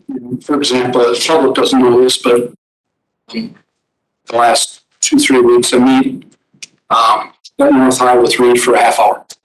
And it's been really helpful to me, not just for our climate, but also to have that. And I'm a little hesitant in, Aislinn would be here too. I just said in a meeting, I think I said it before with Oldenburg and Aislinn, but I think not directing principals on what to do. If that were the case, I'd be working with Kim Kohl because she directly supervises them. But different types of, for me to learn, and then I can share the evidence next year about different types of forums that kids interact with their leadership to be able to promote some change and good communication. So anyway, I'm glad you said that, but that's been very helpful just in the past month. On 7.1, I appreciate the emphasis on the higher response rates. I know I'll be looking for next year, make sure that there are representative samples. 7.3, I still do feel unsure about the difference between a complaint, a formal complaint. It gets confounded for me because Eau Claire's voice is included in both indicator 1 and 2. The difference between a complaint and a formal complaint, since both indicators are utilizing the Eau Claire voice. And then the third and final, I understand about social media, that it is the way that people receive information. I'm very wary of it because of the way there are political, social, economic, cultural forces that impact people's social media use that are not within our control. But I feel quite uncomfortable with the news indicator. So to think about using an outside independent organization such as the news to assess district outcomes.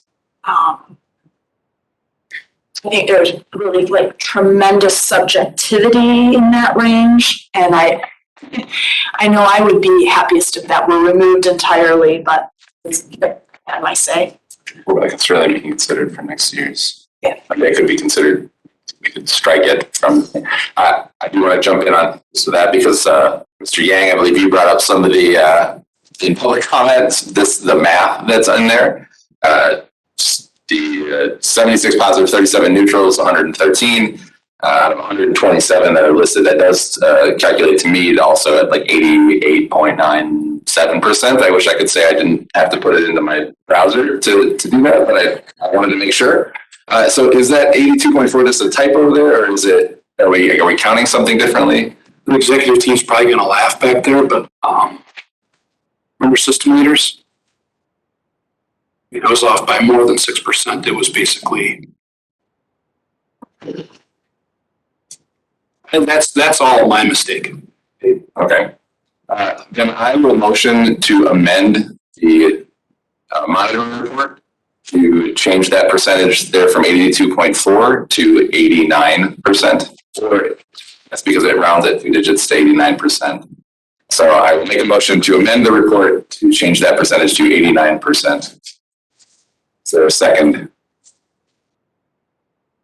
Second. Thank you.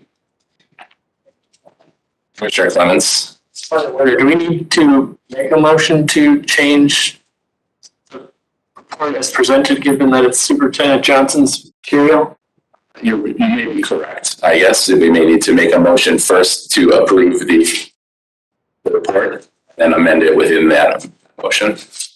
So I guess I will, with your consent, Commissioner Lyons, retract the motion for now, and we'll wait until we get to the point of approval. Thank you.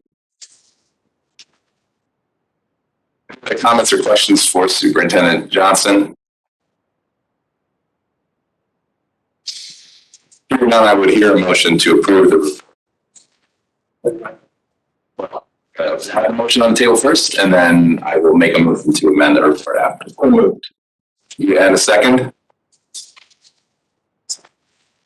Motion second, and this time I will motion to amend the report to change in OE 7.7 indicator 1 evidence, the percentage listed from 82.4 to 89%. Second that. Any discussion on the amendment? All those in favor of the amendment, please say aye. Aye. Opposed? Motion carries. We'll now move to approval of the report as amended. Any discussion on the motion?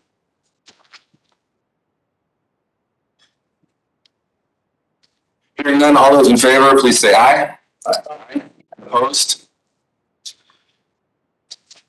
The monitoring report for OE7 is approved. We'll now move on to the monitoring report for OE8, communication with the community. Back to you, Superintendent Johnson.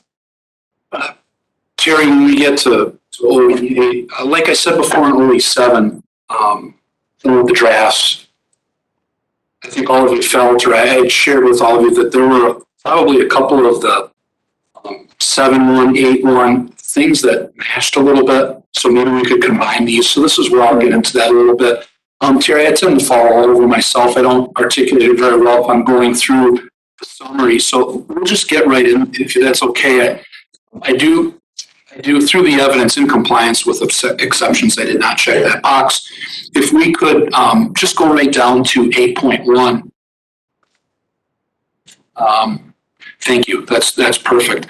The timely flow of communication, the appropriate input, strategic two-way communication to build understanding, support for our efforts, compliant with exceptions. Again, you can always improve on it, but pertinent information via Skyward Monthly for a variety of reasons.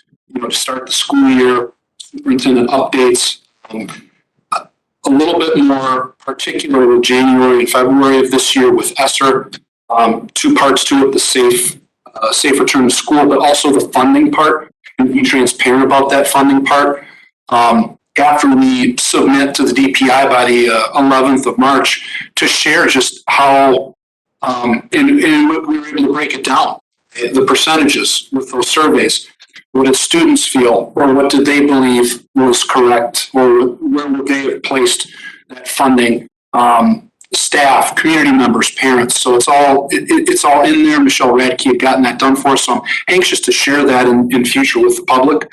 Indicator 2, compliant with exceptions, regularly engaging community stakeholders through advisory councils. Again, we're seeing that in number 7, where we've got treatment of the community, we've got communication with the community. I think, for example, on 8.1, on this one, it doesn't matter which indicator, it matches pretty closely with 7.3 and 7.4. I don't need you to go back, but they're very close with that. If you were to scroll down a little bit, Terry, also voice component, again, with 3 and 4, and not non-compliant, 3 out of 409. I mean, I even took when my direct line was on the billboard, taking that data down from mid-October, late October until mid-November. Calls to me. 3 of them were in support of removing masks. 9 of them were, you're doing the right thing, keep it up. So all 12 of them were very positive, but we kind of went to that detail in our quest for this for OE7 and OE8. Wasn't really sure. For OE8, number 2, communicating decisions impacting the community as far in advance of the decision point or implementation as possible, compliant with exceptions. Significant decisions, and let's face it, there have been many.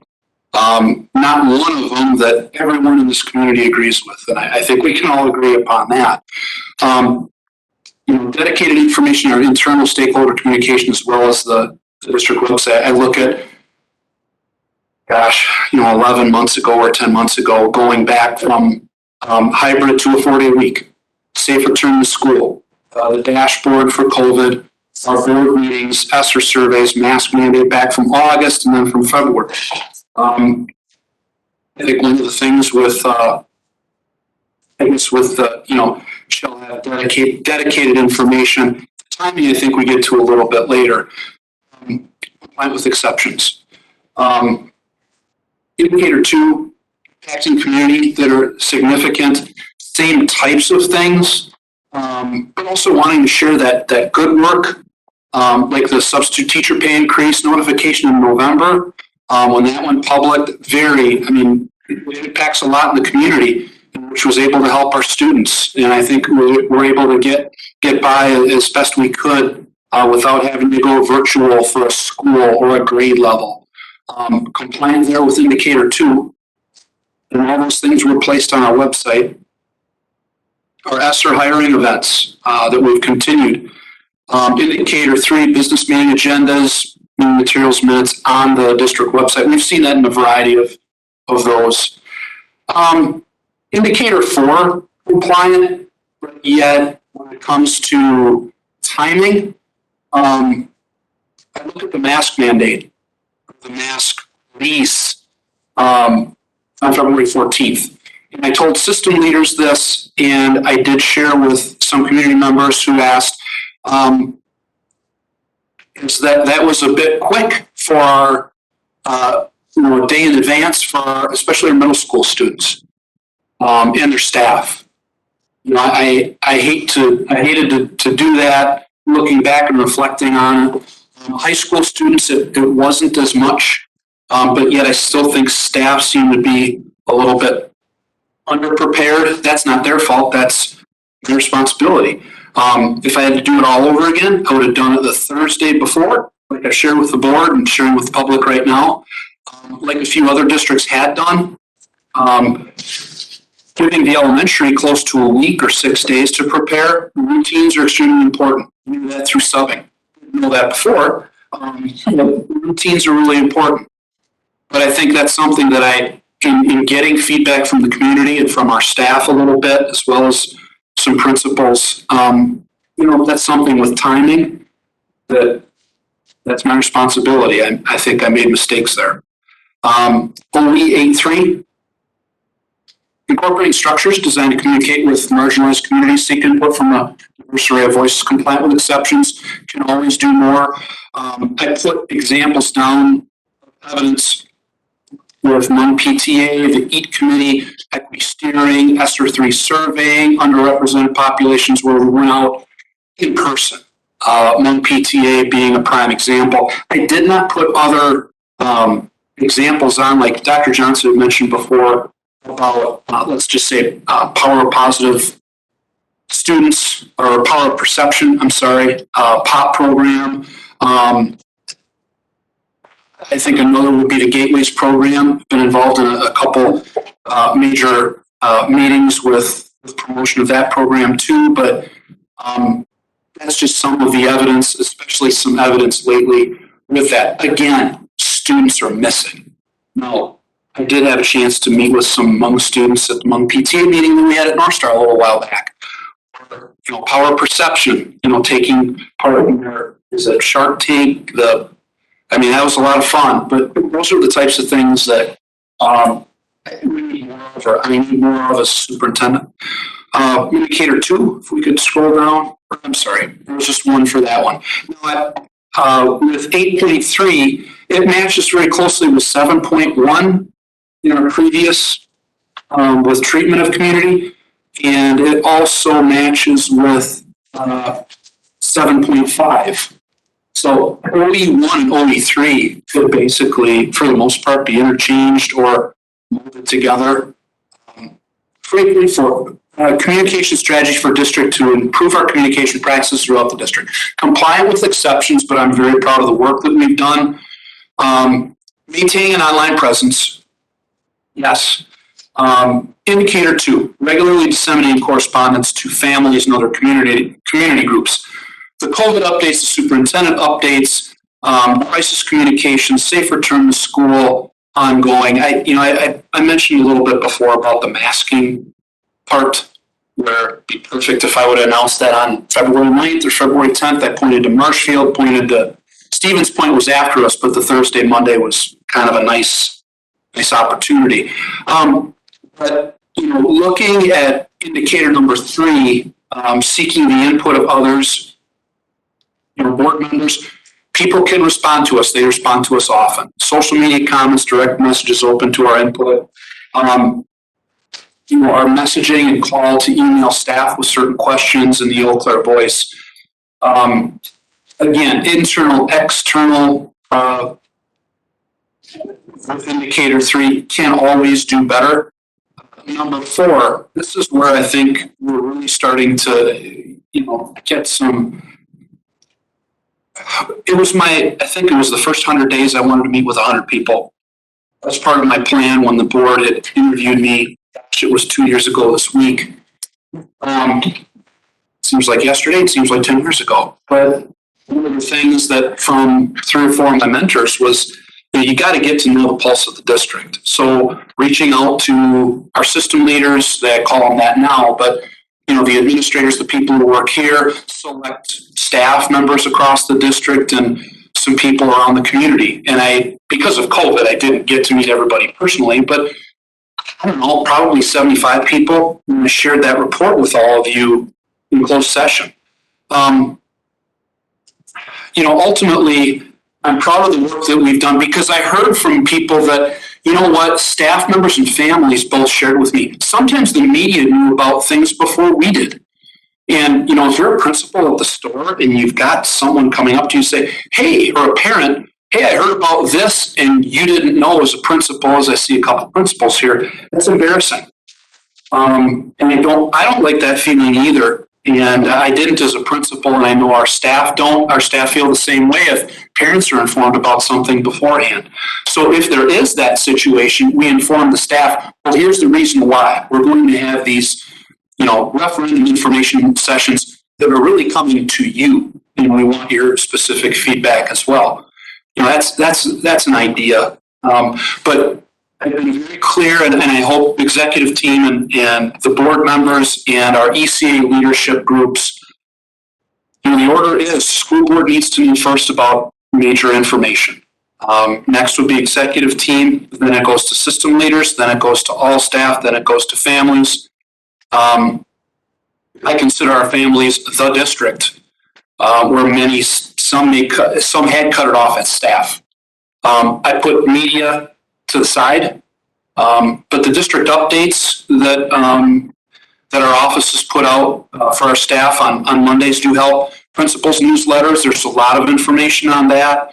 Those are cataloged. Our meetings with the leadership from our Teachers Association, our executive team structure. This past year, we had gotten input from our system leaders about, we still think, there still is that element of trust. We want to have principals at the table to join you. Mike, we have an elementary to secondary representative, and we'll continue to do that. They're with us at the table, and we take minutes on those meetings as well.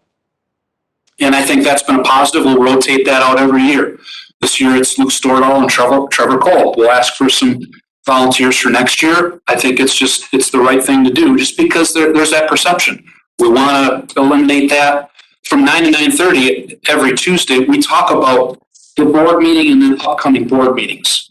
And no secrets. It's just we need to plan for upcoming board meetings so we feel comfortable. And then once those two show up at 9:30, we've got to check in, bless you, and that's what we do. So I feel good about indicator 4. So if we scroll down a little bit more, integration of the communication strategies across all levels of the district. We're compliant with this specific purpose and strategy. The weekly messaging to all staff in the district update, it talks about allowing departments to all staff archive for future use. An example of that was that message to all staff about our restructuring. You know, it's not necessarily the most fun 7 minutes people are gonna have, but it's letting people know that up front. Principals newsletter, again, different purpose and strategy. Partnership coordinators, we rely on them a lot. And it's great to have Terry Piper Thompson with us to help coordinate that as well. Number 2, order and process to our district communication across all levels of the district. Different than purpose and strategy, but the order and process. I went over that beforehand. Branding style guides, social media guidelines followed across all district levels. Terry, are you here? Okay. I got to admit, we talked about the indicator. Operatively, I wasn't quite sure. Terry, could you explain the importance of indicator 3? Sure. I think, that consistent messaging across our district platforms with just things like our logos. Are we all using the same logos? Are we all using the same type of language? Are we using the same abbreviations? Are we using all of that type of information? And we've been working really hard this year to meet with our key communicators in our building, and then starting to trickle down to everyone in our district who communicates with some of that consistent messaging and branding, so that the messaging that goes out from our schools looks like it's all district messaging as well. So if you're getting something from Lakeshore and you're getting something from Geelong and you're getting something from Memorial, there is an Eau Claire area school district brand to that, as well as your Lakeshore branding, your Geelong branding, and your Memorial branding. So that's really kind of what we're talking about there. Okay. That's it. Thank you. Comments or questions for Superintendent Johnson? Commissioner Zerr. Yeah, Mike, thanks so much. Again, I'm just gonna go back to what I said with OE7, and I want to just acknowledge the duplication here. And I saw you taking notes, and I'm assuming that we're gonna chat about that at some point. But I guess what I want to see, so very challenging couple of years we've had as far as like, going out and getting into the community. But considering the behind the scenes logistical stuff that has been on your plate, I'm glad to see you making some great connections. I think I will be looking for those lists of groups of, to grow. I think that'll be something that I'll be looking for next year. I want to see, just more, when we did the results, feedback groups when we were writing the policy. We had a lot of success by kind of finding, leaders within different organizations and groups, and kind of gathering those individuals together. As I think Commissioner Clemens called it, a grass tops sort of idea, where rather than getting, just all of these people, is finding the, leaders of various groups and then kind of leveraging them. And that was really successful, I felt anyway, for those, few meetings that we had there. I think Dr. Johnson alluded, and this was something that I had in my notes missing here. Obviously, I think, SEPTA, the special education population, and you mentioned gateways, getting, seeing that in here. Another thing, and when we were talking, you mentioned the partnership consultants. The other, I think, piece in our schools that I would be interested in hearing from are our BEAs. I think a lot of times, and our SEAs, but just that they tend to be very well connected to individual families and individual communities that we don't hear about. And that was one of the groups that we really connected with, and that results in writing those results. And just very passionate, connected, dedicated individuals that I think really can speak to some of our underrepresented and underengaged communities. So I would love to see some, and that's from the board level. We need to get better at that communication with those groups, so at the district level as well. So thanks, Mike. Thank you.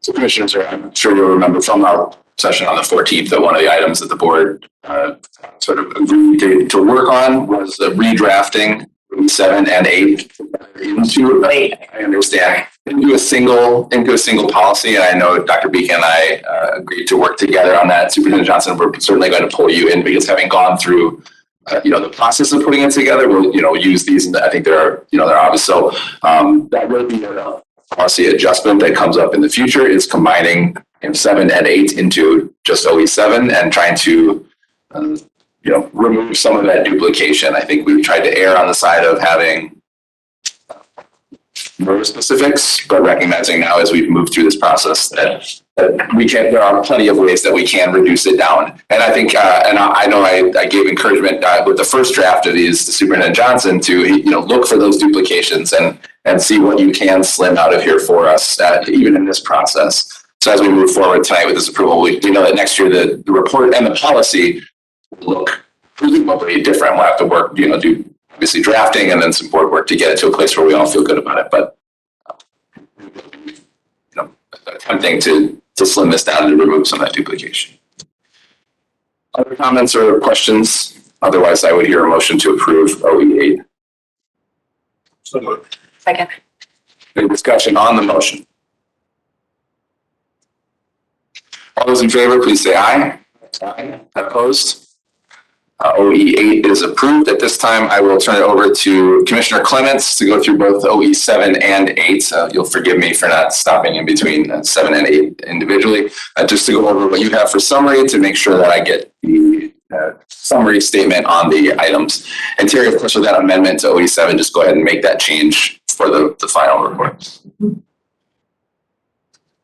Thank you. So, as you recall, we discussed having our third board member in the agenda setting, keeping the notes that we use to memorialize our report to Superintendent Johnson that goes into his annual evaluation. So the OE7 and 8, there are the comments where I think overlapping, and there was a specific note of that, but in terms of strengths that were shared by the board members, the amount of information, thorough and frequent communication, reflecting that the culture of communication has noticeably improved under Superintendent Johnson's tenure, and the commenter reflected as being indicated in the report in OE7. Weaknesses that there were a couple of things specifically noted. OE 7.6F is an opportunity to use this specific entry to expand communication, share more of the good work, and opportunities with the community to share the work of the district in pursuit of our vision. And in 7.1, ensure that there are representative samples regarding the response rate in terms of the evidence that's provided. Other weaknesses shared were differences between complaint and formal complaint, make sure those are clearly defined as indicators. And especially since both indicators utilize the Eau Claire voice as one of those tools to help evidence. And also that there was some wariness or uncomfortableness about relying on social media, or I guess formal media, air quotes, as indicators to measure district outcomes, just because they may or may not be reflective of what's going on in the communication of the district. There was a comment about considering removing those as indicators. Omissions that we expect to be added to the report. Ensure that groups that represent underrepresented populations are specifically included among those stakeholders that are listed. And include student representatives as opportunities to facilitate communication between students and student groups with the district. Go ahead. Yeah, and then with OE8. Okay, actually, sorry, I was just making sure that you were finished with OE7. I will take a moment. If the board is satisfied with Commissioner Clement's report, those are the items that will go into the summary statement. Yes. Okay. OE8. OE8, we only had one comment specifically on this one. Similar strengths as OE7 in terms of amount of information, notice of communication, and noticeable change in the culture of communication. Weaknesses are similar in terms of ensuring that special population groups were specifically represented among our stakeholder groups that are listed, including SEPTA and Gateway, and as well as including our BEAs and SEAs due to their connections with individual families and communities. They're connected, dedicated, well-informed, and I can often speak to and for the underrepresented communities that they often work with. And ensure that they are represented as partners in our communication and understanding what's going on. Seeing no additional comments, if you would be so kind as to send those to me, and I will use those to write the summary statement for the board report. At this time, we'll move on to our first draft. Tonight we have our 7 citizens of a diverse community. I will turn it over once again to you, Superintendent Johnson. Thank you. This is a little bit different than all the other OEs and Rs. Actually, this one's probably the most difficult. You know, this is the one where I'll probably rely on the board a bit, but also our executive team as well when we talk about it tomorrow. The indicators, and here's why. In our research, really, there were only 2 schools that were utilizing this. They were utilizing an R4. 3 of the schools we've reached out to in the past said, hey, let us know when you develop something. Put up with that. I won't say who said that, but they're kind of looking to us a little bit too. So, okay, why not be a leader? So, for example, and I alluded to this before with Representative Loken, looking at, I won't go through what the board values in my interpretation. It's more if you could just skip to R4-6, Terry, the environmental stewardship.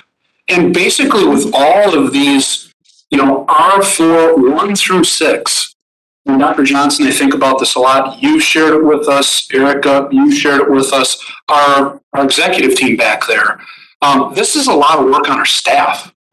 Like, if I were to just go, well, it's going to be, you know, demonstrating understanding of norms and values of specific grade levels and required courses and develop assessments, that's just adding on to more testing. It's adding on to more, and then what are we going to truly measure? And I have heard from a couple of you, and I hope you're able to share that tonight in public for, you've shared with me, but it'd be great to hear even more, you know, some other ideas with this. So I spoke with Reed for a bit about the environmental stewardship part.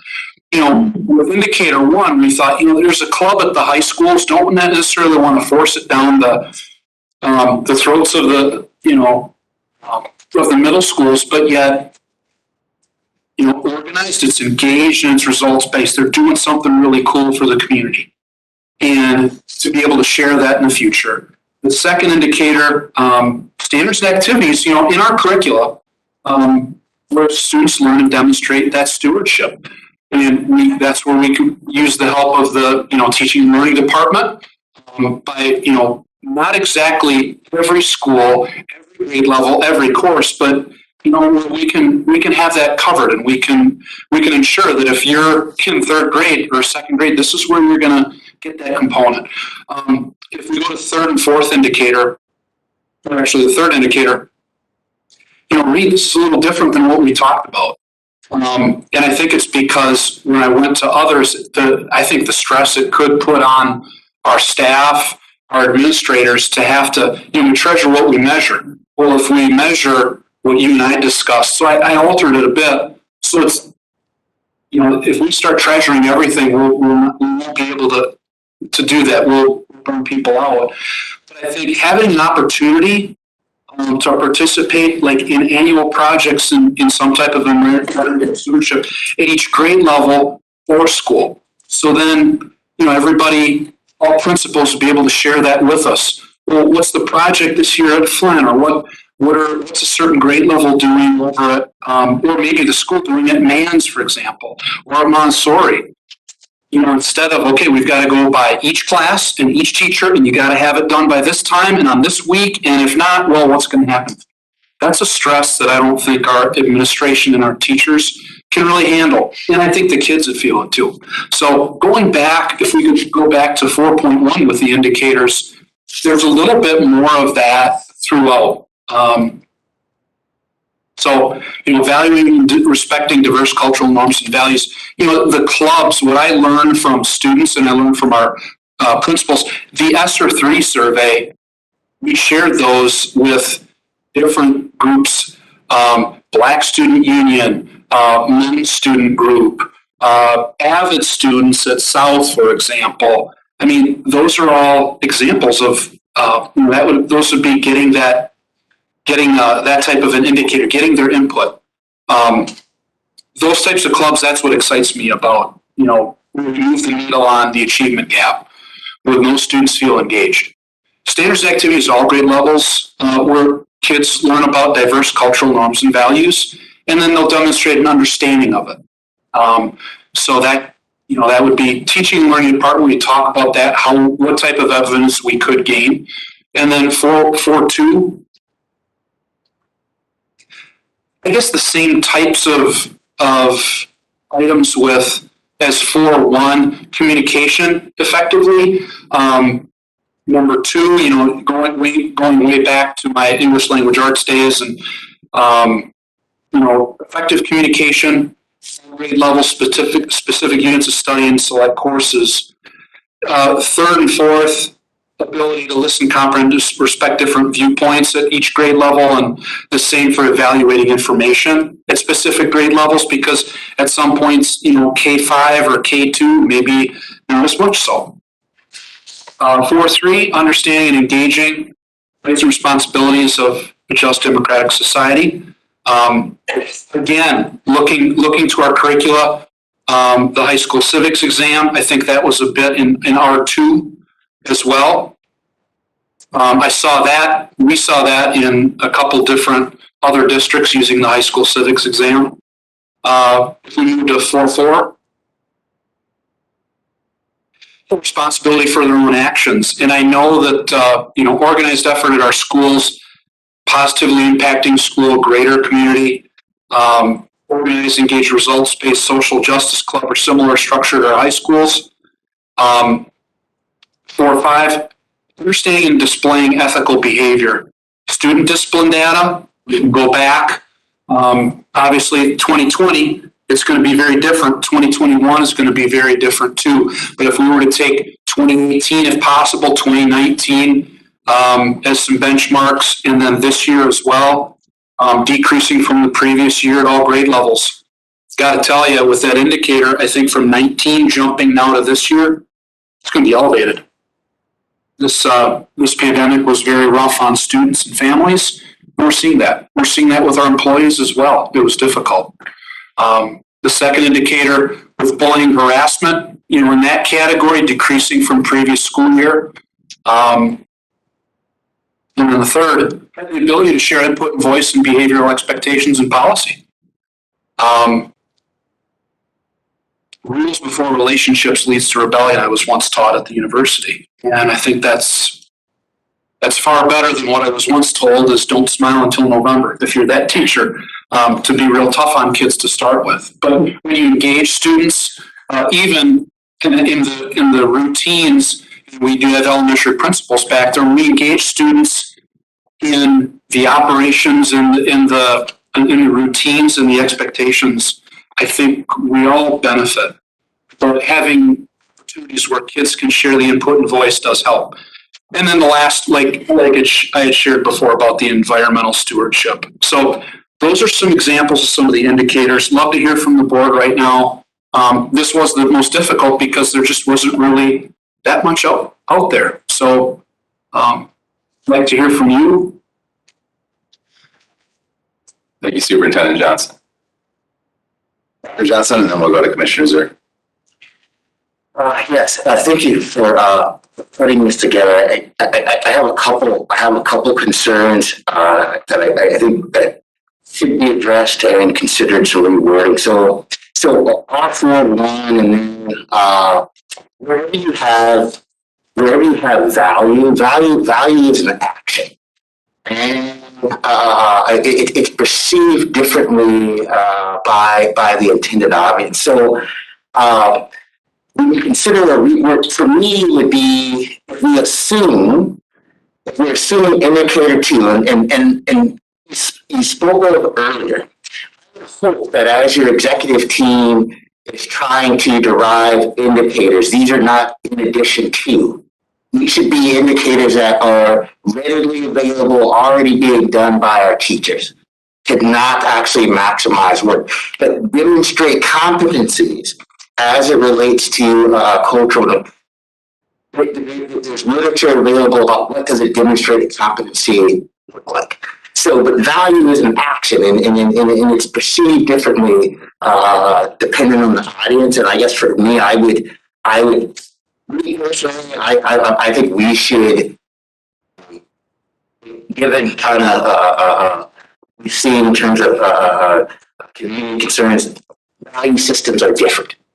Those value systems are shaped in the home. Value systems are shaped within the small micro environments that are created in classes by teachers and in the overall school. So I would just kind of shy away. So use another terminology in terms of demonstrate competency, but ensuring that demonstrated competency can be captured within existing delivery of content. And if it doesn't, then, potentially removal or, I guess that's for me, it's really, I would just kind of stay away from the value, so, I value eating pizza. There's people who don't value eating pizza, right? So you can go back and forth. Pizza is actually a deserving type of food. Others may not actually think that's the case. So I think value is just it's very difficult to. And then the one piece here that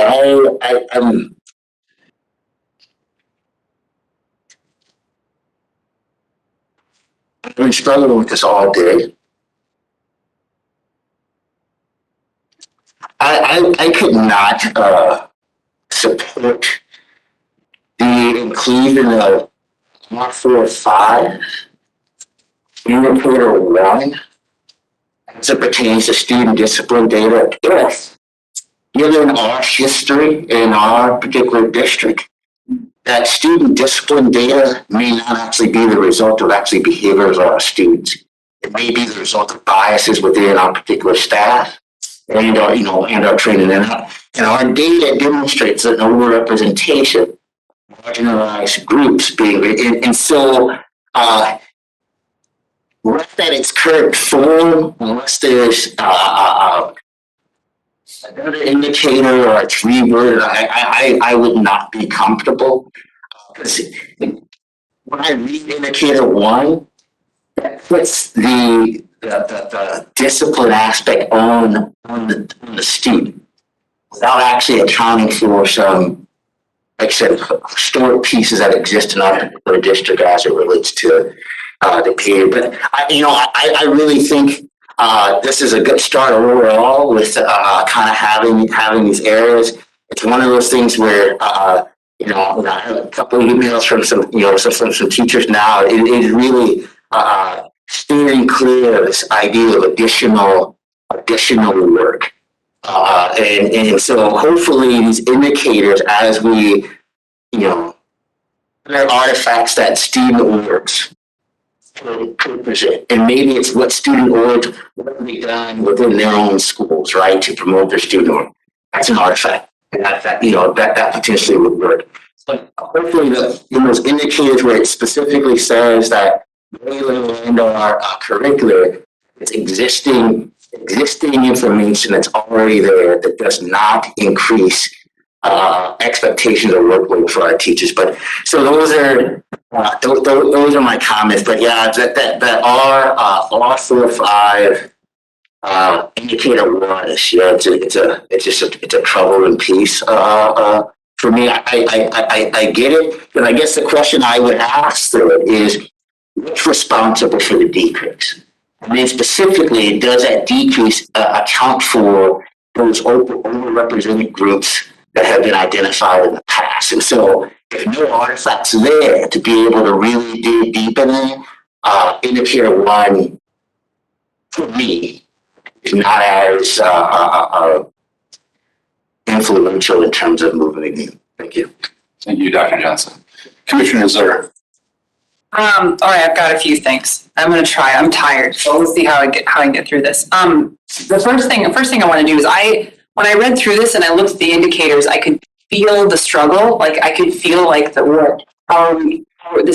a monitoring unlike anything I think we've seen, and it made me kind of question like this policy's this result policy's existence for a minute, and then I remembered that in our results policy feedback survey that we got 3,000 some odd responses to 2 years ago, a year and some change, a year and a couple months ago, that in one of the questions about kind of related to this, we had one of the highest scoring things was good, the term good people. Good people was like this, in like the little quote box was like good people. And so it's something that our community really values is that good people come out of our schools, right? And so I think that it's a collaborative effort. So this isn't just, good people is a collaborative effort, takes a whole community. So I think it's just what are we responsible for in the good people scenario, right? And so and so I want to say that I think our families, our community and our families value it.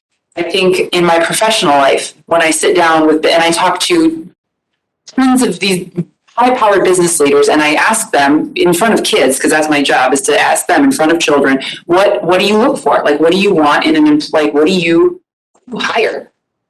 And they hire people who can work with diverse employees. They hire people and,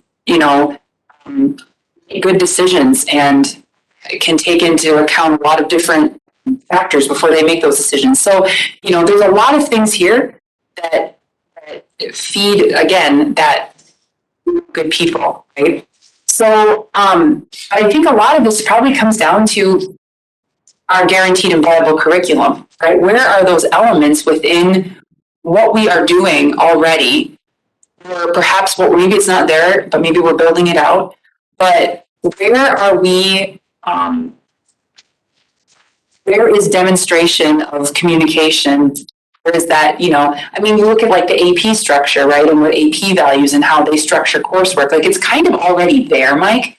I think it's just finding the points of how we are doing that everywhere. Not just AP, but how are we kind of spreading some of that work out into the other disciplines and into other grade levels?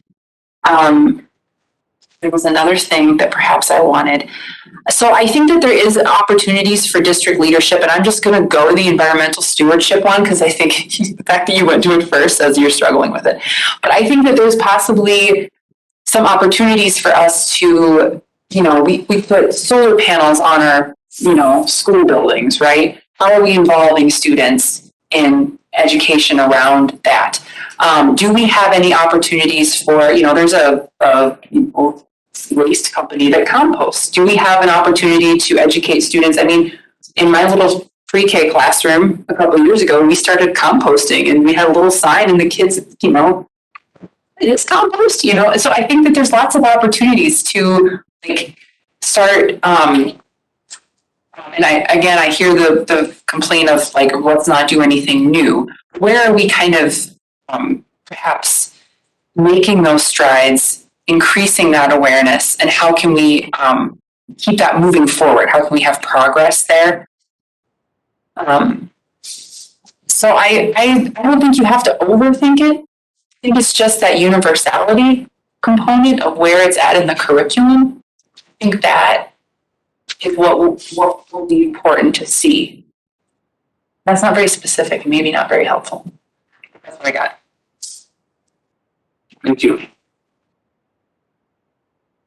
Representative Logan. 3 things. The first is that I want to let you know that I support the changes you made to R 4.6. A lot of the concerns I shared with you, you did modify in the policy, so this is in essence what I was looking for. The second point is that where in the indicators you mentioned at each grade level, I see a need to standardize how you will present that in evidence. So it's not necessarily a concern for right now. Creating some sort of system would make it much easier for the board to evaluate the evidence for each indicator. Finally, for 4.5, specifically indicators 1 and 2, to me, this seems like we're treating the symptoms rather than the cause, because the disciplinary categories can certainly decrease, but that may not necessarily be a result of a decrease in behavior. So while this is a good start, I think adding another indicator where staff feel that the enforcement isn't actually decreasing would be important to make sure that we are just treating the symptoms and forgetting about the cause. Thank you.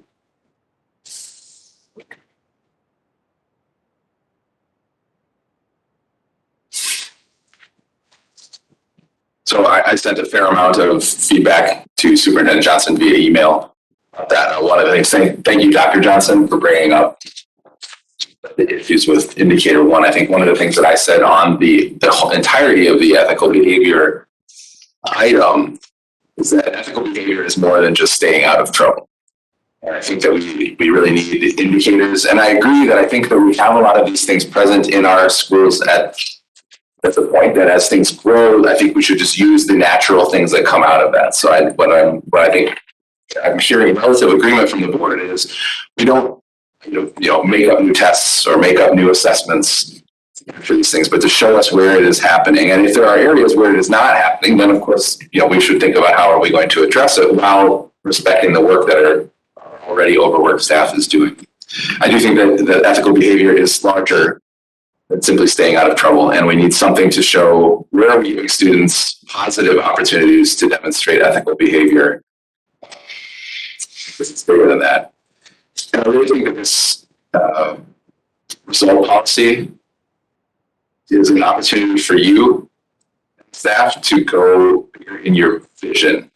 We have this big vision, and at the risk of having Dr. Johnson raise his eyebrows on me, I think this is a most beautiful policy. Just to the larger definition that schools can be and what they are for. I was talking with Commissioner Zura the other day, and I brought up a book that was formative to me in learning to be a teacher, and it was a book by Neil Postman called The End of Education, which Dr. Postman talks about 5 different reasons that we educate students, and none of them were to learn content. That's always, of course, going to be a part of our education, but he brings up different items like developing an informed and capable community and citizenry. To understand America as a series of challenges, mistakes, and how we overcome them and work to improve. And there are others as well. And I think that from the beginning of public education in the United States in the 1800s, Horace Mann in Massachusetts, welcome to my nerddom, education has always been bigger. And the vision for what we want from our students is always bigger than simply learning to read and write. And this policy allows the district and the administrative staff and you, Superintendent Johnson, the opportunity to say, how can we achieve these things? So I think part of the reason that I felt like there was struggle when I read through it is that you were too small. And I want to encourage you to think about, and I want the executive staff in the back and all of the administrative staff here to think about what do we want from our district? What do we want when we see ECASD soar? I think this policy is a the way that the board has tried to envision that. But it is a shared vision with you, Superintendent Johnson, as a leader and your team beneath you. So I want to encourage you to really look at growing. It's not necessarily growing the work, but how do we express these things and how do we express these visions in a way that really gets to what do we want from our schools overall? In a perfect society, what would ECASD be doing to achieve these things? So my recommendation to you is afraid.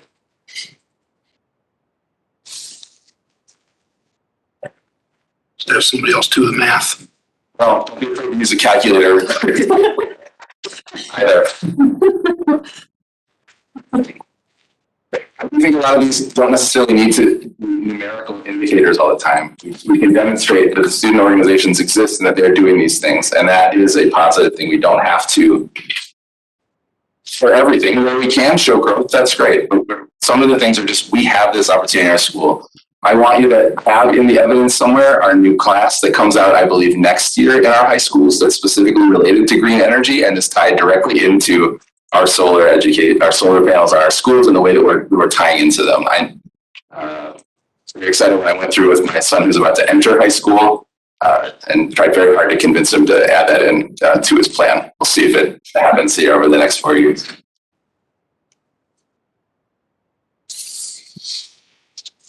Thank you. Seeing no other comments or questions, we will leave that feedback with you. We look forward to seeing that back in 2 meetings. So that to me, it looks like the first meeting in April. I'm very excited to see what our district is doing comments from. At this time, we'll move into our final agenda item. That is the board debrief. Commissioner Clements, once again, you were the third member of the agenda setting team. So I'll leave it to you to handle the board debrief. Thank you, President Arneen. So we made it 5 hours, 9 minutes in. I think it's the longest meeting perhaps that I've been part of, if you include all of them. That's good. So I think we potentially have a lot to share, at least about the process and what we think from how we conducted ourselves, at least, went well, and things that we think we can improve on. And, start with there. I'm glad we got through public comment. I think that felt like a good thing that we were able to finish that and we were able to hear everybody in the community. I was grateful for that. The things we need to improve upon, I just was so reminded of why OE7 and OE8 need to exist not as 2 separate policies. I think that was the overarching thing for me tonight. And I guess I really appreciated the articulation, President Nordine, on R4. I found myself struggling with it and I maybe didn't quite understand why. Thank you for saying that. So that's kind of that's the process, but that's my takeaway immediately. This thought. Mr. Lyons? A good thing that I think needs to be called out that wasn't really focused upon as I went through and on the agenda items was the $20 stipend for the daycare. I think it opens up access to people that want to be on the board. And, it was in the board's business. It was a part of the work processes that we did earlier. And I think it needs to be called out. I would never use that benefit because my kids are well beyond childcare age, but for people that are interested in serving in these positions, I think it opens up some access. So I think it was a good piece of work the board did there. I also would like to shout out to Jeff Nestor for showing me around the catacombs of this building well before the meeting started. It was really informative, quite a bit of fun. It was a little bit of a time warp. I would like to have allowed everyone to have 4 minutes with 30-some odd people in comment. The 2 minutes actually is another hour. And so we would have gone till 11 o'clock. So I appreciate, even with the half hour, delay.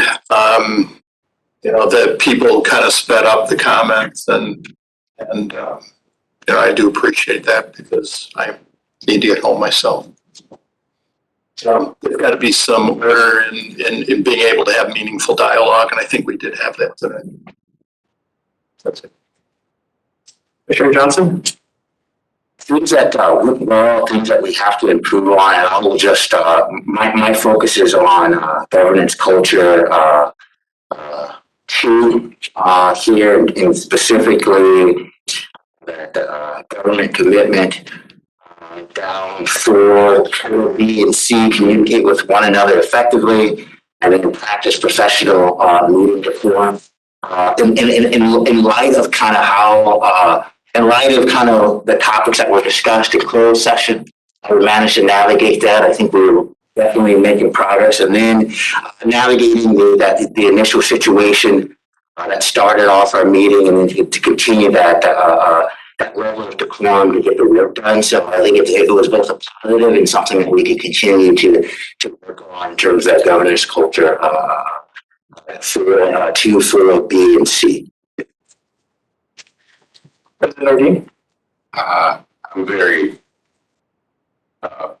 pleased with the work that we did tonight. Thank you to each of my co-commissioners and you, Representative Lowe and Superintendent Johnson, for the work. I'm very happy to be a part of this board and to be working with people who have taken their responsibilities so seriously and have made just a real effort to, we had real meaningful dialogue about a policy change tonight. If there's something that we can work on, we probably didn't bring it forward because we don't need to, but I'm glad we were able to have that discussion, and we were glad to, and that's an important part of what we're doing. And just then moving through all of it, as I continue to hear each of you bring out pieces of the monitoring reports that I had not keyed in on, some that I had, it really helps me to understand the way this district is moving and the way that we're working together to have that impact. So we'll be working on going forward. That's 7 and 8, and I didn't think I had anything really to keep working on because I was just so thankful for the effort that you've each put in, but that's something we can work on and will. So thank you for bringing that up as well, Commissioners. I think high point of effectiveness for me was that OE6 personnel administration, as we're still, really understanding the parameters of coherent governance and analyzing things. Well, for me, I think I thought went well was we were able to receive public comment in a disrupted environment, but I think everyone who came out and shared what they wanted to say to the board, we were able to kind of reset and get through that. We're obviously to start on the right foot. And then